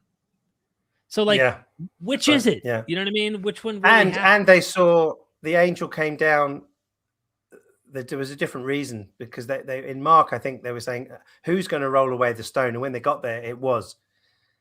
That implies that Jesus came out because the stone was rolled away. But if you think about Matthew, it's a live interaction of the stone being rolled away and he's not there. So the implication there is the body went through the stone. Have you ever thought about that? Yeah. Because he's not in the tomb when it's rolled away. So the implication in Mark is that it was rolled away for him to come out. The implication in Matthew is that he'd gone supernaturally. So does that mean that the author of Matthew had a different view of his body than Mark? And so Randall Helms has a brilliant, one of the best books I've ever read is Randall Helms' Gospel Fictions. Have you heard of it? It's amazing. Let me write this down. It's a small read. It is Gospel Fictions, and he's a literary. He's not a Bible scholar. He's a literary scholar, like an English literary. Literature scholar, and he's looking at it from that point of view, and he spots so many. There's things you've covered in your channel all over the place, but tropes from previous stories in the Old Testament, like Elisha and one particular miracle. He's saying that in the Septuagint, the Greek is so similar to this and this and this and this and this that you come away thinking, gosh, Robert Price used to say this ages ago. They're kind of rewriting the Jesus story in light of Old Testament stories, you know. And of course, other scholars argue from other stories, not just the Old Testament, but he's just sticking to the Old Testament, and it's like unbelievable. And then he does a brilliant thing on the contradictions at the beginning of the Gospels and at the end, and he does this thing about the tomb and saying this is a significant difference between Jesus' body is gone when it wasn't opened, and Jesus, we don't know if he left Mark. The idea, so there's a little fiction going on there, because the tomb being open is meant to declare something. Is that a trope? You know what I mean? Because it's like Paul didn't even talk about a tomb in that sense. He just said buried. And if buried was, that's another thing Bart Ehrman changed on. He used to laugh at, he's on one of his podcasts talking about this. Who's one of the scholars you have, who's the Irish guy? New Testament? Short Irish guy. Great. One of the best New Testament scholar or just Bible scholar ever. You've had him on a few times. Elderly guy now, brilliant, so lovely. John Dominic Crossan, brother. John Dominic Crossan. Well, Crossan, when Crossan first said that Jesus' body was probably thrown out to the for the dogs to eat or something, you know what I mean? It's all thrown into a common thing, and everyone, him and his colleagues just laughed at that. They just said this is that. When he did his personal research, he said that so much of the evidence points to what Dominic Crossan said. So he just said he changed on that point. So there's another point. That Crossan was onto something that was first laughed at and is now, particularly the thing about throwing to the dogs, you know, and Jesus' body was probably just tossed in reality to that sort of situation. And he said so much of the evidence was that. So showing that he hadn't really looked into that in incredible detail. Then he came to go, gosh, John Dominic Crossan said this, you know. And so always be aware of when someone says something. I always think, that's interesting. Let's just watch this. So Mark Goodacre were the best for that. Let's just watch. Yeah, well, imagine Mark. Imagine Mark had in mind that it was a divine situation and that the angel rolled away the tomb. Like it doesn't say this, but let's just imagine Mark really did have an angel roll away the stone, and Christ comes out, and he, of course, is taken up and all that, right? Let's just say he has an assumption. Yeah. All right. If that is the case, because Mark has so many plot holes. And it doesn't spell it out, naysayers to the Christian message were already going, no, you guys stole the body. You have literally, Matthew says to this day, whenever Matthew's writing this, whoever the author really is, says to this day. Big hint, by the way, to this day. Yeah. To this day, that means it's later sometime. We don't know when. Yeah. But he's saying that, you know, the Jews say that you stole the body, and Celsus, however you want to pronounce his name, the philosopher and skeptic, he himself is borrowing these ideas from Jewish ideas. So someone's read this and thought, y'all stole the body. Like, there's enough plot holes. So Matthew wants to fix this and still keep the divine observation by saying, look, his body isn't even in there, and the stone hasn't even been moved. So I love this stuff. But I agree with you. If you're going to get closer to what probably is historical, I would go with the earliest sources. And the way that Paula Fredrickson said it to me one time, she said, your best bet is to try and see if you can draw a line from the Gospels back into Paul. And she says, if you can draw that line and there's continuity and it actually does go back into Paul, then it's more probable historically. And that means, she says, for example, one of the highest probable things we could probably say about Jesus is that he was crucified. And the reason is, you find a line you can draw from the Gospels all the way back into Paul, and Paul has him as crucified. You have a Jewish guy who gets crucified. That line can go back. Birth, divine birth, like virgin birth, you don't find that. That's a development. And so, and the same goes with an empty tomb. You have him buried, but you don't have. Anyway, you get where I'm going with this. So there's a lot of interesting details that you draw on that line. Yeah, and the zombie resurrection, which just like screws everything up, doesn't it? Everyone's trying to argue for the resurrection of Jesus in debates, and then you've got this like mass resurrection of all these people. Is that just hyperbolic, apocalyptic frisance thrown in, or is it like, well, most evangelicals say it did happen, and so it's like, whoa, that's like, is Matthew trying to mention some of the work that it's not in Mark? I was gonna say, like, how Paul has the first fruits being Christ. Is he trying to like solve a little bit of this problem with, look, some of the saints are even rising, guys. It's not just Jesus, but like some of those dead saints. What's going on with Matthew's point? What is he trying to do? By the way, Pat says Mark is still weak too, though, but I guess so. I mean, if it's the best we have, right? Unless you go back to Paul, Thank you. We got one more here. Go ahead. Oh yeah. No, I was just going to say on that point. It's gone out now. Oh yeah, there was a sort of a skeptic thing on when someone was saying, "Oh, but Jesus was resurrected. It was just like the like amazing thing." And it goes, "Oh, come on, there was loads of people resurrected if you read Matthew."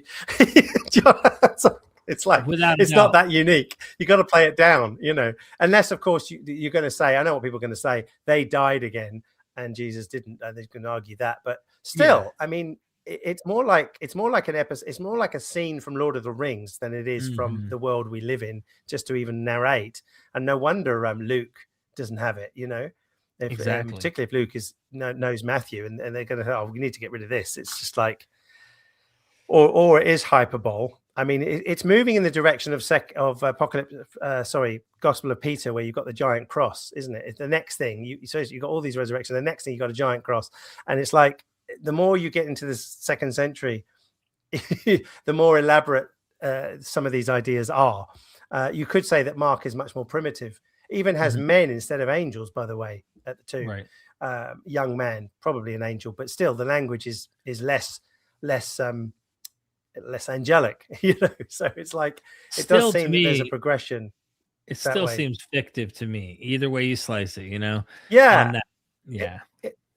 It does. Did you? I don't have a problem. It's really funny because I say to fundamentalists, if I have a conversation, I say I don't have any problem with the contradictions in the Gospels. And it's like, what do you mean you don't have any problems? I said there aren't. No, not what I say. I say there aren't any contradictions in the Gospels, between the Gospels. And it's like you get this blank stare of shock. What do you mean there aren't any? Well, it depends on how you look at it, because if you were taking, I don't know, James Cameron's The Titanic movie, and you compared it to the 1950s Titanic movie, you could say, well, that contradicts that. That contradicts that. I said, no, it's not. They're just rewriting the script. That's not a contradiction. That is organizing it differently, because you are literally changing the story. And you're so once you see everything as a script, now the question is what historically might have happened behind the script? That's another question. But if Matthew is simply copying Mark and at liberty verbatim and then changing it, it's a contradiction only when you see it as 4 cameras on the event. But if you see someone's tweaking the script to make it better, they're their own publication. I get what you're saying. Yeah. And so you're never going to bring out, when someone does a remake of a film and you go, wow, contradicted that. In the opening of that film, it started here. This film, it started over in Paris. Yeah, but that's not a contradiction. That's just refreshing and remaking and reimagining the story.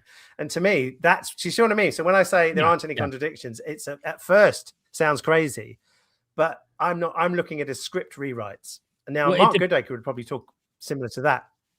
It depends on how you want to look at the material, because I definitely think that Matthew is responding to, he's not just reworking. I think he is making a response text to Mark. I think by rewriting it, I think he is correcting the earlier. It's like saying, well, okay, so that's another way to look at it. I think he is. I think he's fixing it. So, but if you do look at it like, look, this is its own standalone, and he almost imagines people who might have come across Mark. He wants to set the record straight. This is a better version. It's a better version. Yeah. I mean, look, they're dependent. They're dependent. So I don't know how we could get out of this other than trying to pretend we just have 4 books. Sure, one story is lifting from another, maybe even from multiple, but like it's a standalone, so it doesn't contradict. But to me, I think there's enough scholarship to point out they're competing. Even if you go to Robin Faith Walsh's view, these are competitive authors for the best version. Yes. But Mark is the foundation. Mark is the base. Mark's narrative with baptism at the beginning and resurrection at the end. Every story follows the same thing. What they do is they might add a birth, or they might add like, on a mountain scene type stuff. And then they end up having a full-blown axe created. But like Mark is the foundation, unless you want to go to Q. But either way, you are dealing with something that's dependent upon the earlier stuff. So I'm forced to think there is intentional rework from earlier work, and it may be. Well, they probably thought Mark was going to disappear. Matthew probably thought Mark was going to disappear, and maybe Luke. Yeah. I don't know. I see it more as rewriting the script, like consciously, but it depends on if you're trying to think of it as historical, what happened if you had a video camera, then it would be a contradiction. But then it would be Luke is saying no, because Luke, for example, puts the appearances in Jerusalem and gets them to stay in Jerusalem, and he has them even say, "Do you remember when I was in Jerusalem? I said this." In the other Gospels, it goes, I told you to go back to Galilee. To Galilee. And so there's you could say that's a contradiction, or you could just say, no, Luke is just saying, if it is a contradiction, Luke is saying that's wrong. It's obviously, I'm more authentic. As a matter of fact, even the opening, Randall Helms in Gospel Fictions argues that it's a great little book, by the way, you must get it. He argues that Luke is talking about a more authentic version, because when it says a more orderly, apparently the Greek word has a range that could mean authentic, not just a better order. And the reason he argues that is because Luke follows the actual order of Mark, which is interesting, because if he's going to go more orderly in an orderly fashion, he thinks it's more authentic account. So Luke is saying, look, I've got eyewitness reports come down to me. I'm making a more authentic account than Mark and Matthew. Basically, that's what he argues. And I thought, that's a good point. Good point. And so, and then John comes along and just spiritualizes so much and just has a different version of Jesus, really. I can't see why you would even want to try harmonizing John with the Synoptics, because it's a different version. Well, it's a catch-22, though, long Andrew, because not even in the Synoptics. So this is a catch-22, because your point, it's still a strong point, even though we can we can get pedantic about is it a contradiction or not, because here's the problem. If they were intending to write what happened, scare quotes, why the hell do they have such liberty to rework so much of the earlier stuff? And so I'm with you. I'm just making the point, even if we say, say they've loaded it with legend and fiction and whatnot, I think that Matthew's version is intentionally not only trying to fill in the gaps, probably because the story of Mark came out and they like, we do have this, like, they get there, there's a young man, there's already an open tomb. Where did Jesus go? We don't have any clue who interacted with the tomb. All sorts of questions come up in one's mind when they're reading the story. And then it leaves them with they told no one, for they were afraid. That's not satisfying. We need to add additional endings. Matthew comes along and says, Guards are at the tomb. The tomb was sealed shut. No one opened it yet. But guess what? He's still missing from it, showing he was divinely assumed anyway. Like, you see where I'm going with it. So I think, I mean, if you're writing if you wrote intentionally against. And then the disciples still doubt, by the way. So yeah. Anyway, thank you, Pat. Appreciate that. Yeah. And then we got another one, level 99 Dust, again with another 10 bomb. Thank you so much. Sorry for bringing some playful heat to the chat. 100. Look, this is what we do. Myth Vision chat is always full of like debates and arguments. 99% of the talk is usually irrelevant to what you and I are doing on stream. It's just like, it's like a therapy session where they get to yell at each other in the chat often. And I'm sitting up here talking to you about, the roses right now, they're growing in my front yard. And they're going, are you kidding me? John 7 doesn't say that. And it's like, okay, cool. All love to all. Love my atheist brethren. Oh, thank you. You got some good brethren out there. I've got all sorts. That's the way to look at it, brethren. Brethren, that's right. We got all brethren and sistren. We've got them all here. Hallelujah. No, seriously, Level, appreciate the super chat and the support and dropping a little bit of some money that helps keep the lights on here. We really do appreciate that. And thank you for the compliment there, the marks. I'm just now looking at the chat here. Appreciate that. Okay, before we get way too off into the weeds, because we've literally left Daniel, we got fun into contradictions, New Testament, all that. I want to allow you the opportunity. I know it's late where you're at, to get anything else about Daniel that we must get off our chest, because you came on here as a guest. You did a lot of research building up for this episode. I really want to allow you to cover anything we didn't that we need to. Yeah, let me just, let me see. I've got, it's funny. Where's my notes I had here? Here we go. No, that's not it. Isn't that funny? I had my main notes. Like, just to shout out my own podcast, we did 2 episodes on Daniel, one on the 70 weeks, but that was a year ago for the 70 weeks and about 3 years ago on the book of Daniel, or basically in more detail, I suppose. Do you remember what through episode? Elements that we've already talked about here. Well, about last August was the Daniel, that's it, a deep dive. Okay, so there we go. And I've actually got my notes right. Well, I had them for some reason. I can get them again. Here they are. And the notes that I used for that. But then we did one prior to that on the book of Daniel as a whole. And then we were going more into the stuff that you'd mentioned earlier, and we both did, about the setting of Daniel in the 6th century. So no, I think we've covered here. Randall Helms. It's the same guy who wrote Gospel Fiction. He says, the author of Daniel, like everyone else, knew much about the present, a little of the past, and nothing at all about the future. I love it. That's so freaking good. That's a hint of Randall Helms for you.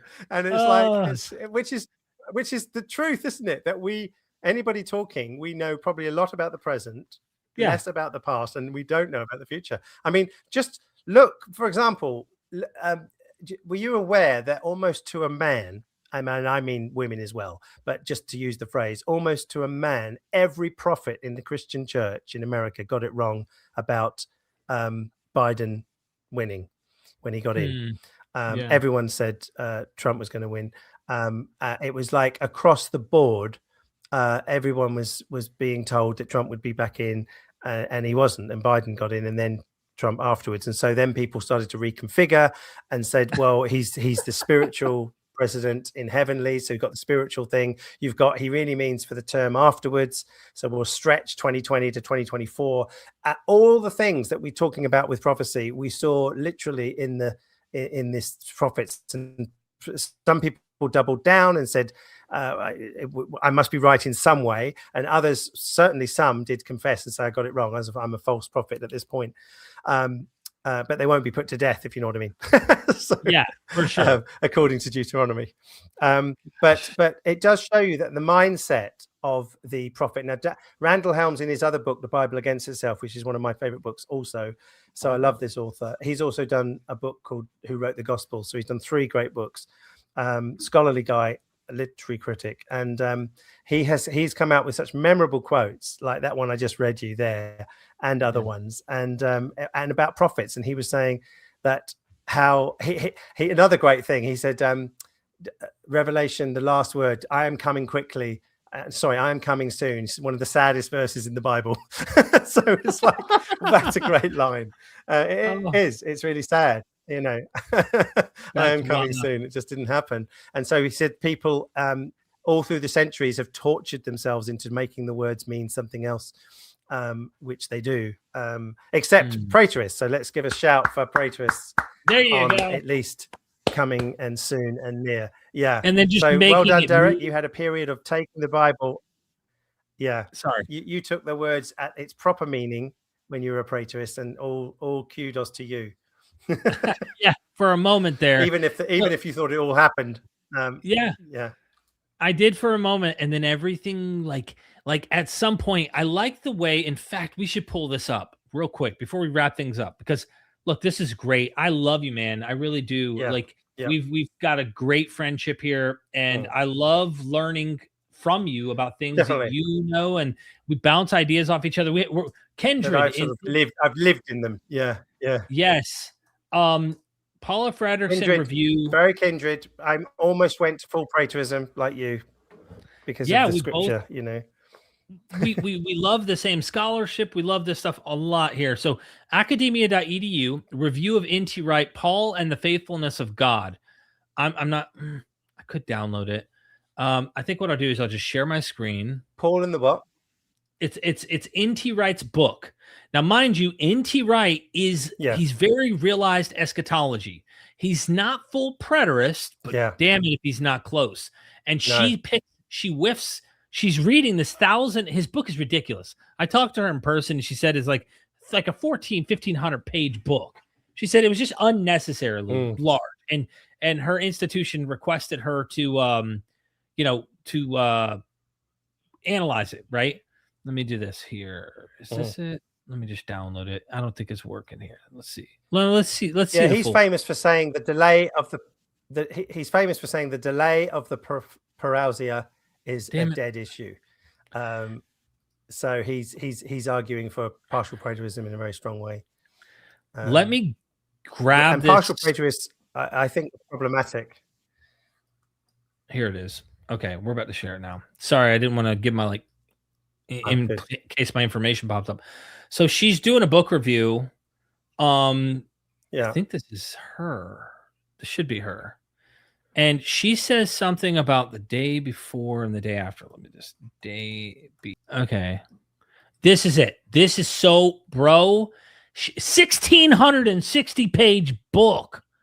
It's ridiculous. Wow. She's not happy. Yeah. She told me when I met Paula Fredrickson, I'm the first YouTuber who had the opportunity to ever interview her like in person. I created a whole trend, bro. Like I was very, very fortunate to create something. She says, let me zoom this in because this is gold. And this hits the whole full preterist problem in my view. All right. What I now see is a very difficult problem. It may shrink. Sorry, who's doing the review? Is being done by Paula Fredrickson. Paula Fredrickson, yeah. Yes. She says Dale Allison has criticized him on this. Of course. Yeah. But what about all those cosmic powers? Now we're talking about Paul, right? Every arche and exousia and dynamis, whom the victorious returning Christ had yet to defeat, 1 Corinthians 15:24. And Theos of this aeon age, who was blinding the minds of unbelievers, 2 Corinthians 4:4.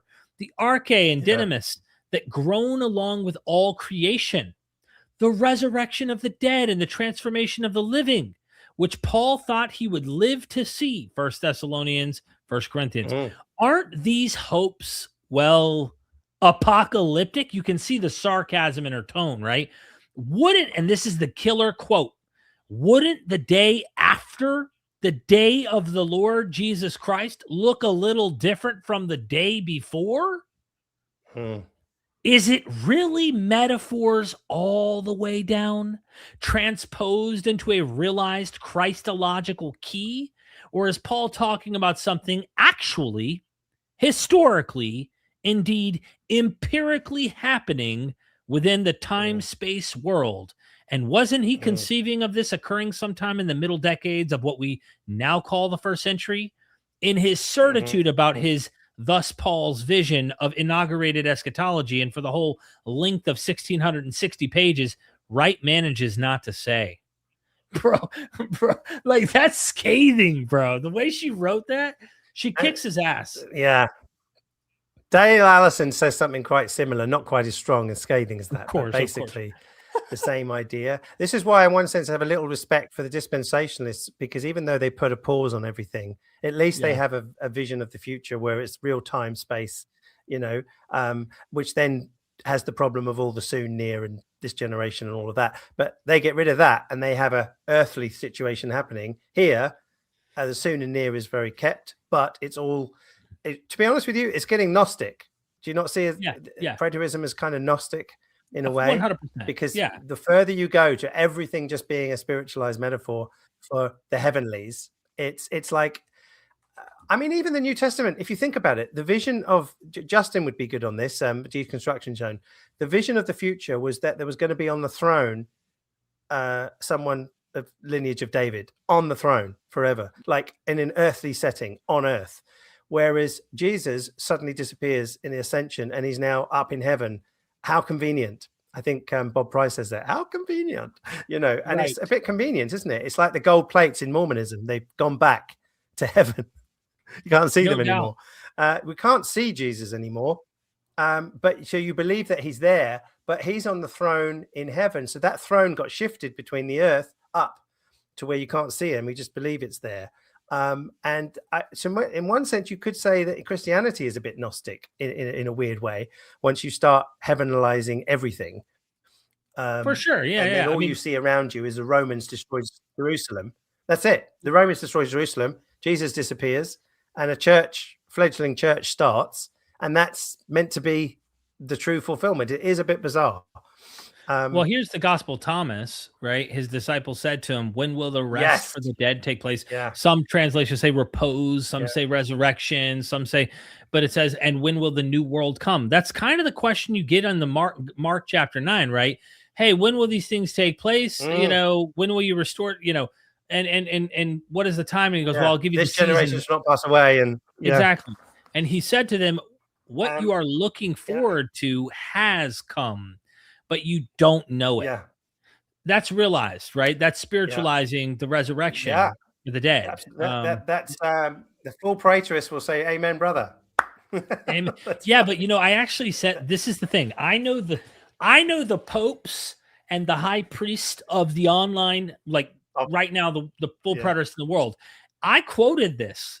Look, I'm very active in like a lot of these communities and still like they still know me. I still once in a while chime in, and I posted this. I said, why don't you guys just come out and just go ahead and admit it? You're a Gnostic, or you're some kind of like, you know, definitely in the vein of this kind of spiritualizing Gnostic trend. At least you could back up more of what you claim by saying, well, look, we have pedigree. We have people who saw things in a spiritual fashion the way we do. They don't. They want to cater to orthodoxy. They're desperate to make this fit orthodoxy at all costs. The Bible, and it's not the Gospel of Thomas. Yeah. Well, I'm talking about their theology. So their eschatology, their theology. They use the same canon. They're desperate to get normal Orthodox Christianity on their side, and they want to cater to them. Instead of just saying, screw it. There's ancient fathers that didn't make it into the kosher list, and we're happy with them. And they notice some of this stuff, and it's okay. If all of the Christendom went down the wrong path, we're okay with that, because that's pretty much what they teach. That Christianity got it wrong. It's like the Mormons saying, well, no, we got the correct interpretation at the end of the day. Full preterists are saying that. That's how full preterists are. You know what I mean? Yeah. Same with non-Trinitarians, for example. They just say it just went wrong to go the Trinity way, and you should be a Unitarian or something. You know, there's all this stuff going on still today. But so there are Christians that are willing to stand on the Bible to go against orthodoxy, or what became orthodoxy, because orthodoxy is corrupted through pagan. You know, I mean, I felt the same with, we talked about it on hell. I think the traditional view of hell was a corruption to what I think is in the Bible, Hebrew and New Testament. And so so even I went that way. So but this is why Protestants can do it so much easier. Catholic and Eastern Orthodox, you've got a huge weight to not change because this is what the church has taught. Protestants are like the Bible alone. You might have had a phrase. Screw the church. I think no creed. Yeah, screw. I think, isn't it no creed but Christ? Is that a practically? It depends one, on. I don't know what the full. Maybe no creed but Christ is what I heard. Okay. Okay. I was influenced quite a lot by. I first was so impressed by a partial preterist called Gary DeMar. Yeah. That's who. He was one of the stepping stones for me. He was a stepping stone for me. I read a book called Last Days Madness. I thought it was brilliant. And he was partial preterist, so it didn't go to the absurd conclusions. But then I found a problem with guess what? His underlying thing was also like theonomy. Yeah. Oh, he's full preterist now. Or I thought you were going to. Is he gone over? He's gone over. Wow. Bro. That's why he was speaking at because I watched this guy who's probably crazy because he's a flat earther now as well. But I do enjoy watching him. David Regan, is it, or something? I forgot his name now. And Gary, there was just this conference, a preterist conference recently. I was watching it, and Gary DeMar was speaking, and I'm thinking, hang on, I know this guy's a full preterist, and what's he doing speaking at this conference? And he spoke like he was just like one of them. And years ago, people were saying Gary DeMar will have to become. The danger is once you're partial, you're very likely or can end up as a full preterist. Yes. Oh, I see. I was watching this. I know these guys. By the way, where's he speaking? This gentleman here, and I don't know. I know him. Great guy. This is a wonderful guy. I know him personally. He had me at his. Me at in studio. But you're talking about the main guy. So that's Rick Welch. That's him. David Curtis is another one. He's one of the main. Michael. Yes, that's right. It's the Berean Bible Church. Yeah. Yep. This is another full preterist guy. Yeah, Gary DeMar is in their circles now, man. It's pretty wild. Wow. Yep. Wow. So because last days he must have changed then, because I can see the inconsistency once you start having everything in the first century, and then suddenly Paul is in Thessalonians is talking about thousands of years second coming, all at the same time as the day of the Lord. I always saw a problem with that. I'm thinking, no, you've got to go one hog or the other. You can't. N.T. Wright even does that. He talks about Matthew as all being fulfilled in AD 70, including the sheep and the goats, by the way. That's the sort of thing that's been going on through history. Can you believe it? That's N.T. Wright. And then suddenly in Paul, it's about the second coming in the distant future.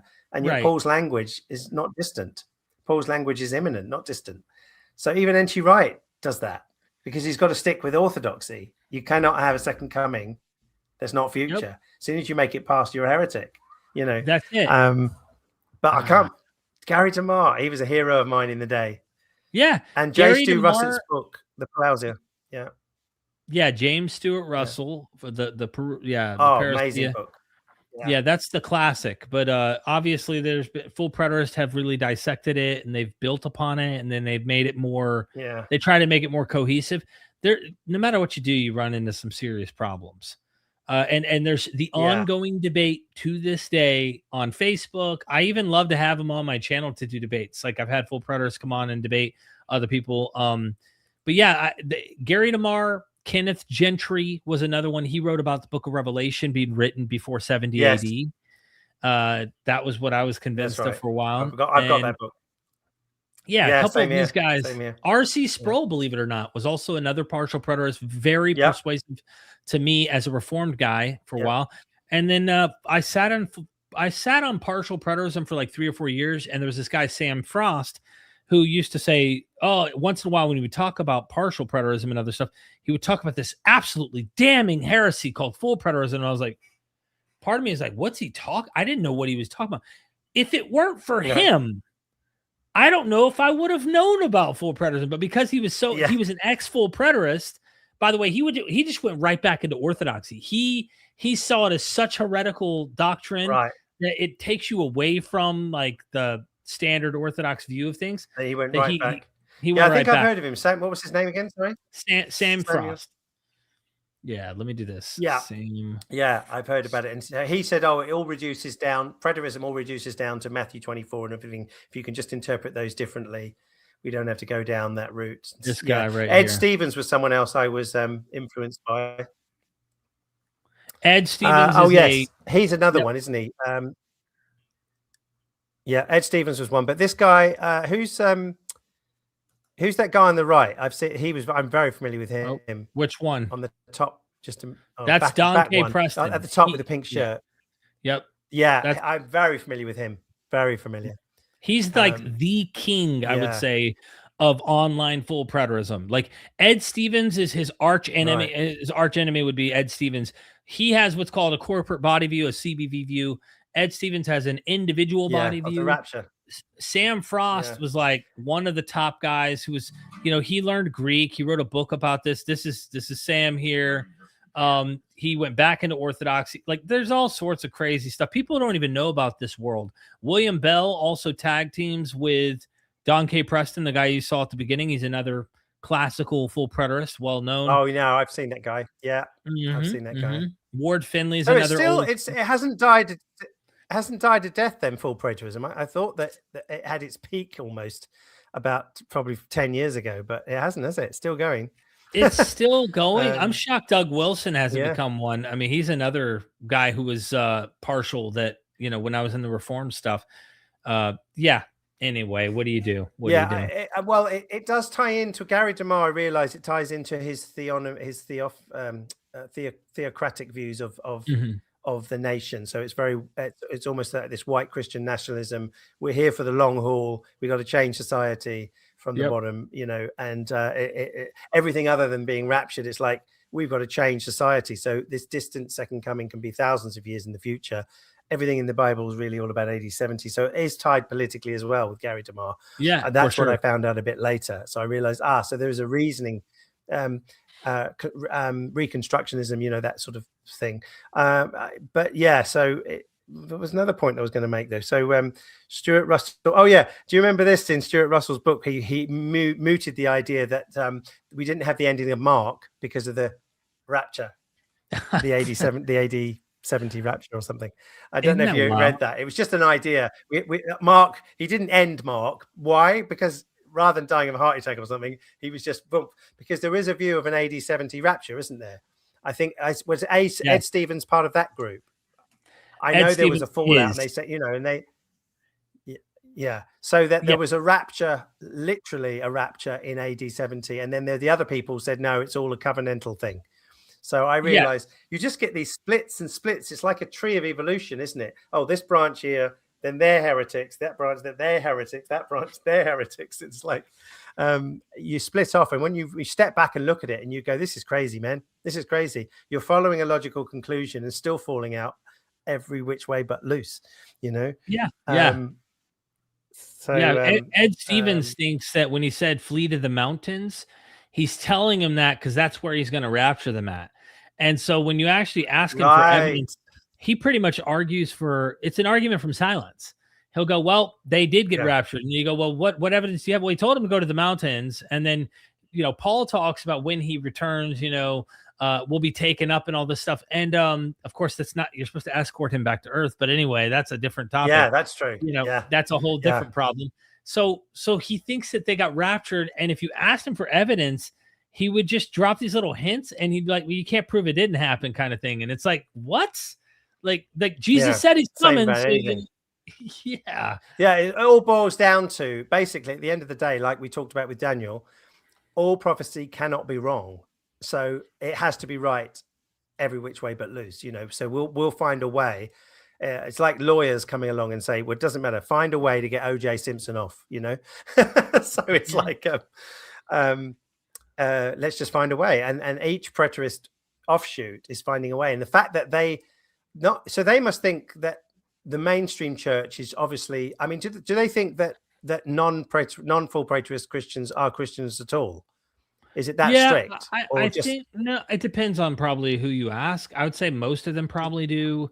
I think that salvation is limited. Wow.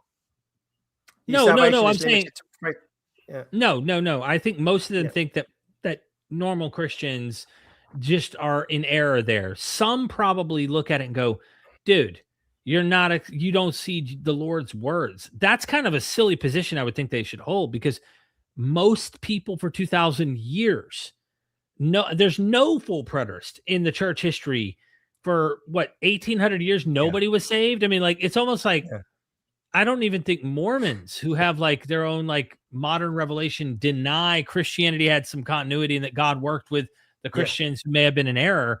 Like, but I haven't met a full preterist that's so fundamentalist that they think because you've taken the Lord's words and the timing in which he expected them out of place, you're not a Christian. I don't know. Right. Most Orthodox Christians are the ones who play that game. You know what I mean? Right, they would say yes if you're taking, and yet, to be honest with you, and I knew this, that the ethos behind a full preterist is honoring the scripture at those time texts, and it's like that is something that they miss. The dispensationalists are not honoring the text; they are twisting the text. As Randall Helm says, they've tortured themselves for centuries now on the saddest verse of the Bible, "I am coming soon." You know, have you seen a correlation? I noticed this, maybe you did as well, that people that go to full preterism often become young earth creationists as well, because of the strictness of the days, because of the literalness of the soon and the near at face value. Let's take the days as 24 hours. R.C. Sproul became a young earth creationist later. Oh, later, really? Okay. With the influence from Gary DeMar. Yeah, he wasn't before. He was an old earther, I believe. And I think Gary DeMar had some influence there, because Gary DeMar was very young earth creationist, strict literal in the same way. And yet I thought, well, why is that the case? Because if you spiritualize everything, I could see somebody saying the days are not earthly days and natural days. They are sort of, you know what I mean? Which is another way to look at it. So I would see that you could have a preterist who see the days as very different to natural days. And then you have preterists who says, I'm a literalist here, so I'm a literalist there. But you didn't see a link between, were you a young earth creationist at the time? I was, yeah, for a long time. 6 day literal. But I was before I became a full preterist. So when you asked me the question, specifically, does full preterism lead to that? Not necessarily. In fact, that's why I pulled this book off the shelf, because this book called Beyond Creation Science is covenant creationism. There's a growing trend of people within full preterist circles who want to reinterpret Genesis, and it's not talking about cosmology. It's not talking about literal creation, because here's the problem they run into. When Jesus says, for example, and we all know the verse, we've all heard it at least, not one jot or tittle of the law will pass away until a new heaven and a new earth, right? It talks about a new heaven and a new earth, or it talks about the destruction of the old heaven and the old earth, right? You hear this. Well, if all prophecy is fulfilled, then heaven and earth has been destroyed and recreated. Well, yes, they say it has, but you misunderstood what heaven and earth meant. It was a covenant or some other nonsense, right? So covenant creation is explaining creation, not through cosmology, as if like the earth is literally this old, or it's got to be a young earth or any of that. So they found a way to metaphorize and find a way to make covenant, all this stuff. Death doesn't really mean death. All sorts of issues that comes up that typical people who read the language would look at it and go, well, if they were trying to talk about death, how else could they do it? This is the problem you have with full preterism. When words change their meaning and they mean something else, if you were trying to write what you want this to mean death, you can't write it any other way than the way you have it written to mean death. And they still say that it doesn't mean death. And so, when you have the special secret decoder ring of full preterism, because your Lord can't be wrong, he is a true prophet and his words must be the case, then you're stuck with interpretations that kind of become wonky. So you've got a literalistic view, say we're honoring the text in terms of soon and near. It means what it says what it means. And then when it deals with the context of other words, you can't take the same approach. You have to say death is this spiritual thing or whatever. And I noticed they did that with Matthew 24, time texts are literal, but everything else more or less is a metaphor. except for Jerusalem coming down itself. That's the only literalistic thing. Yeah. Other than that, though, the coming in the heavens is the destruction of Jerusalem. Yeah. The coming on the clouds is metaphor of judgment. Yeah. Which, of course, it is in the Old Testament. It seems to be. As Bob Price pointed out, though, it could have been failure back then and then reinterpreted to mean that, as it didn't happen in the Old Testament, if you see what I mean. So I think the problem is because if no one includes the concept of a failure for previous prophecy, then of course when they reinterpret, it'll then become a development of always not meaning it literally. I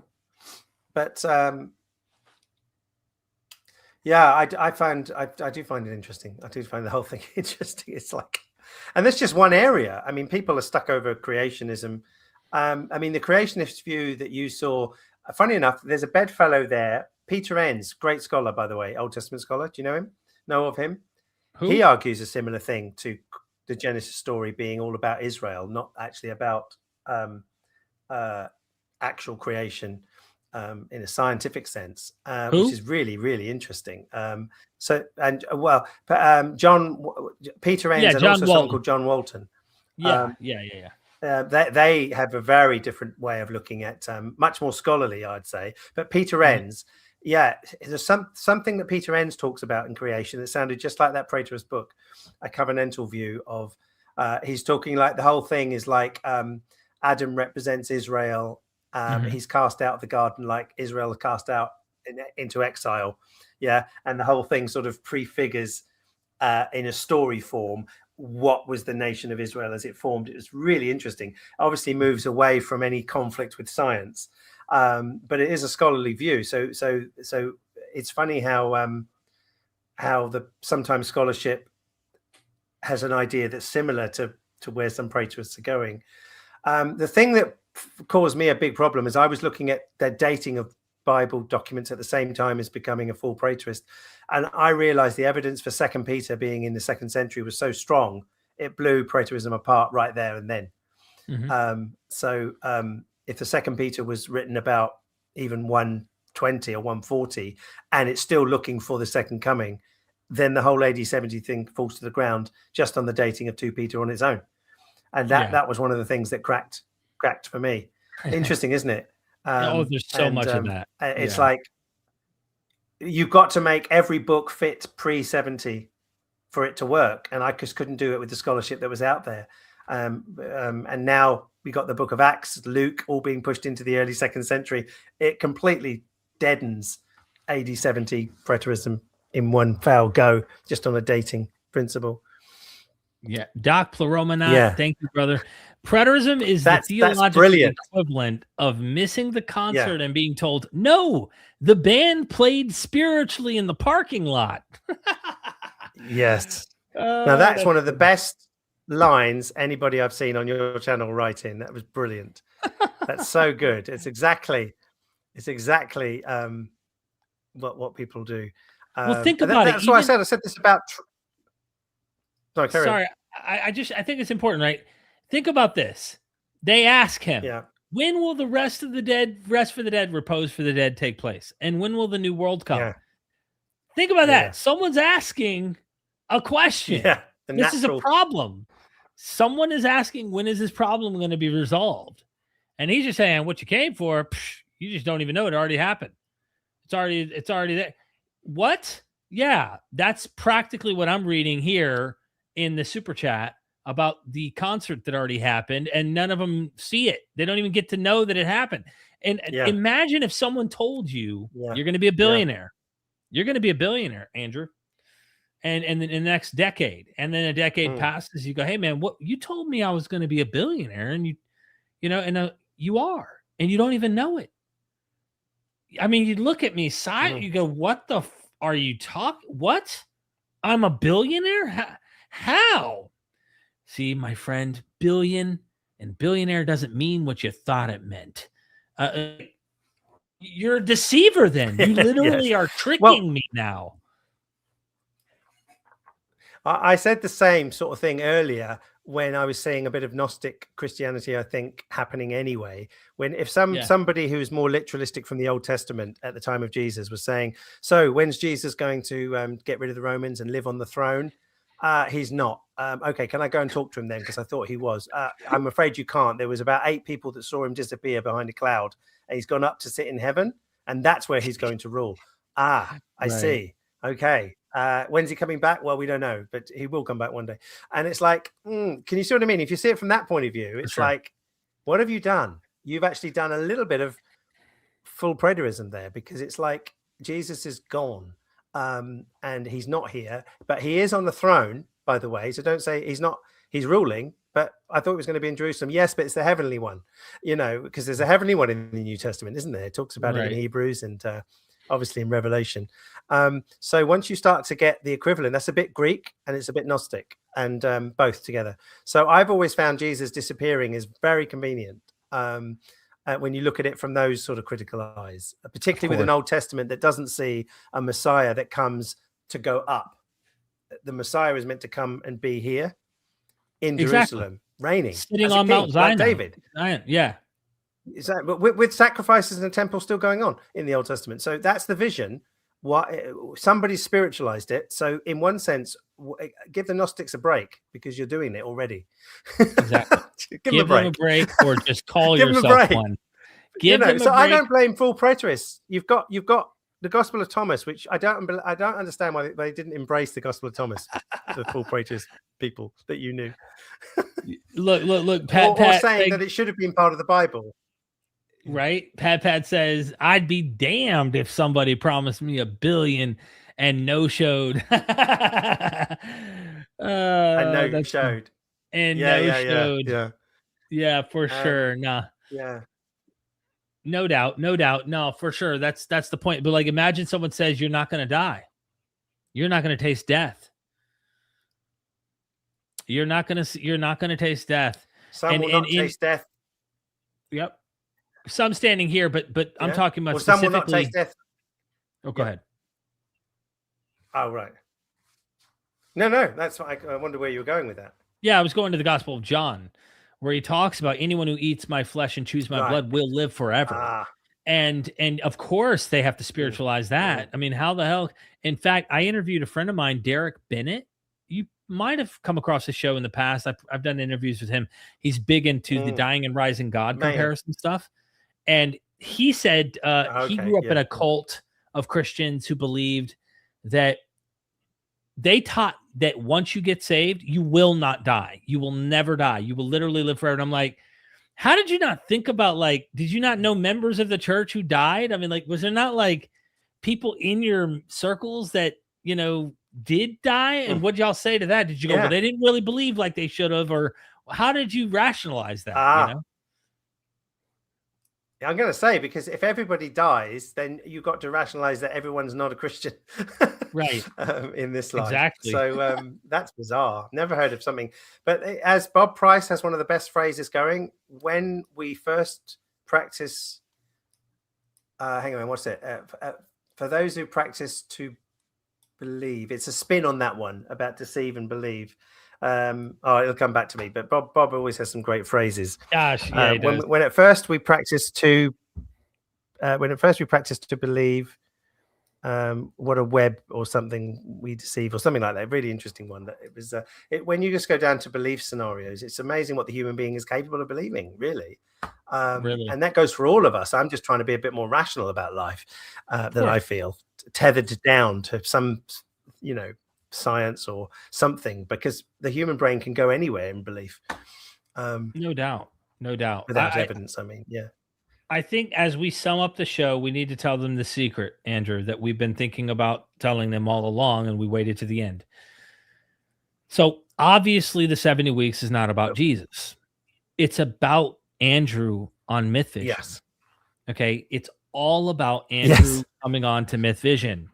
Okay, here at Myth Vision, the righteous one has been cut off. Okay, but the resurrection is about to happen soon. Okay, and we're gonna make some future predictions really soon. I'm kidding.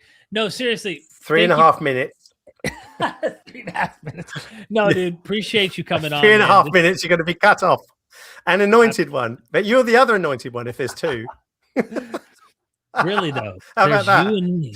You and two me. anointeds. Which one's the priest and which one's I'm the the king, 62 bro? weeks. You're the 49 weeks. Yeah, that's right.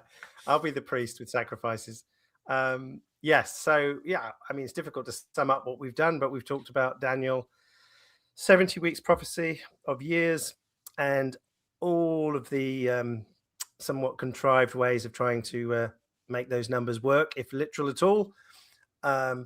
Daniel is a 2nd century document in its final editing and much of its writing for the Maccabean period. It's not about Jesus in its original intent, but because it's so full of symbol, it's been picked up and used for everything ever since, including today. So I'm sure Myth Vision is in the book of Daniel somewhere under one of the symbols. Definitely there. The prince. I'm the one, one of the princes. I'm the one who appears in the fire like the Son of Man. You know what I mean? Like, you know, that's who I am. Right. The one like the Son of Man. Yeah. I'm that guy. Yeah. I'm that guy. Thank you for becoming a member, Sarah. I really appreciate you. Yeah. Member to the YouTube channel. Final words from you. Then we'll hit our outro and keep going. I really appreciate you coming on. Well, I mean, I just love being contributing to anything that I've lived as an ex-evangelical on a journey that went so close to where you went, plus the love of the Bible in a new way. I have a love for the Bible in a very, very different way than I ever used to. And I've not been able to shake that interest, that discovery. So you're a kindred spirit in that way. People often ask me, and they probably ask you, why on earth are you doing this if you're not a Christian as such? And it's to me, it's like a frustrating question. You know, it's a frustrating question. Why would you be a Plato scholar or Shakespeare scholar if you're not a believer in whatever, you know, particularly Plato's writings of Zeus and everything that might be in there, or some of the Greek writings. And if you're a scholar of literature, you can have a love for it in a way that's very different from it being an inerrant word of God. So I find it more fascinating and interesting now than I ever did. And I know more about it now than I ever did. So yeah, of course. Just find I'd rather be putting my time to that than some other hobby, to be honest, because I find that the power of it is not just the interest, but the damage that certain Christian doctrines or certain understandings can do, including end time scenarios. They can freak you out, cause trauma, cause all kinds of problems today with fear, when second coming talk has happened, or the tribulation. So I do think that we're touching into realms of saving trauma out there, because I was a traumatized rapture child, basically. And that still sits with me today, knowing that I've met other people who have also been affected to one level or another by rapture, and you yourself. So we in one sense, it's a form of healing to do all this. I see it like that as well. Yeah. I hope everybody that would be my words. Go check out Andrew's podcast, Doubts Prophecies. Doubts about Allowed. We're just I'm sorry. 99. We're about to record our 100th tomorrow. So we go from so 10 years, just over 10 years ago now. You can look down at all the titles there. We've covered so many things that will be covered by your channel, Derek, in many ways. If you just look at some of those episodes, the one on resurrection, we've had lots of guests on as well over the years. Talking about Kalam cosmological argument there, Adam and Eve. I even forget myself. Apologists for genocide. Yeah, that was a good episode. Very early on. Yes, the second episode we ever did. The end of the atonement. All the atonement views have been looked at. Did Jesus get his timing wrong? That's our Praetorist episode. All sorts of goodies. Go check it out. You got a treasure trove. Yeah, we have.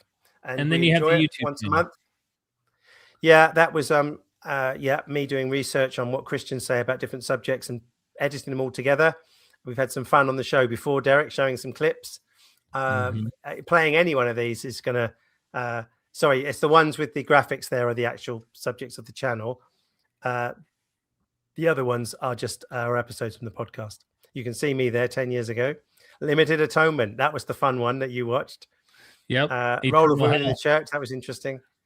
Yeah. So that's me sort of hosting. And then basically I'm letting Christians who claim to be Christian, doesn't matter who they are, who are just speaking the opposite of another Christian. I've just put them all together. I think it's quite a unique channel, to be honest, doing that.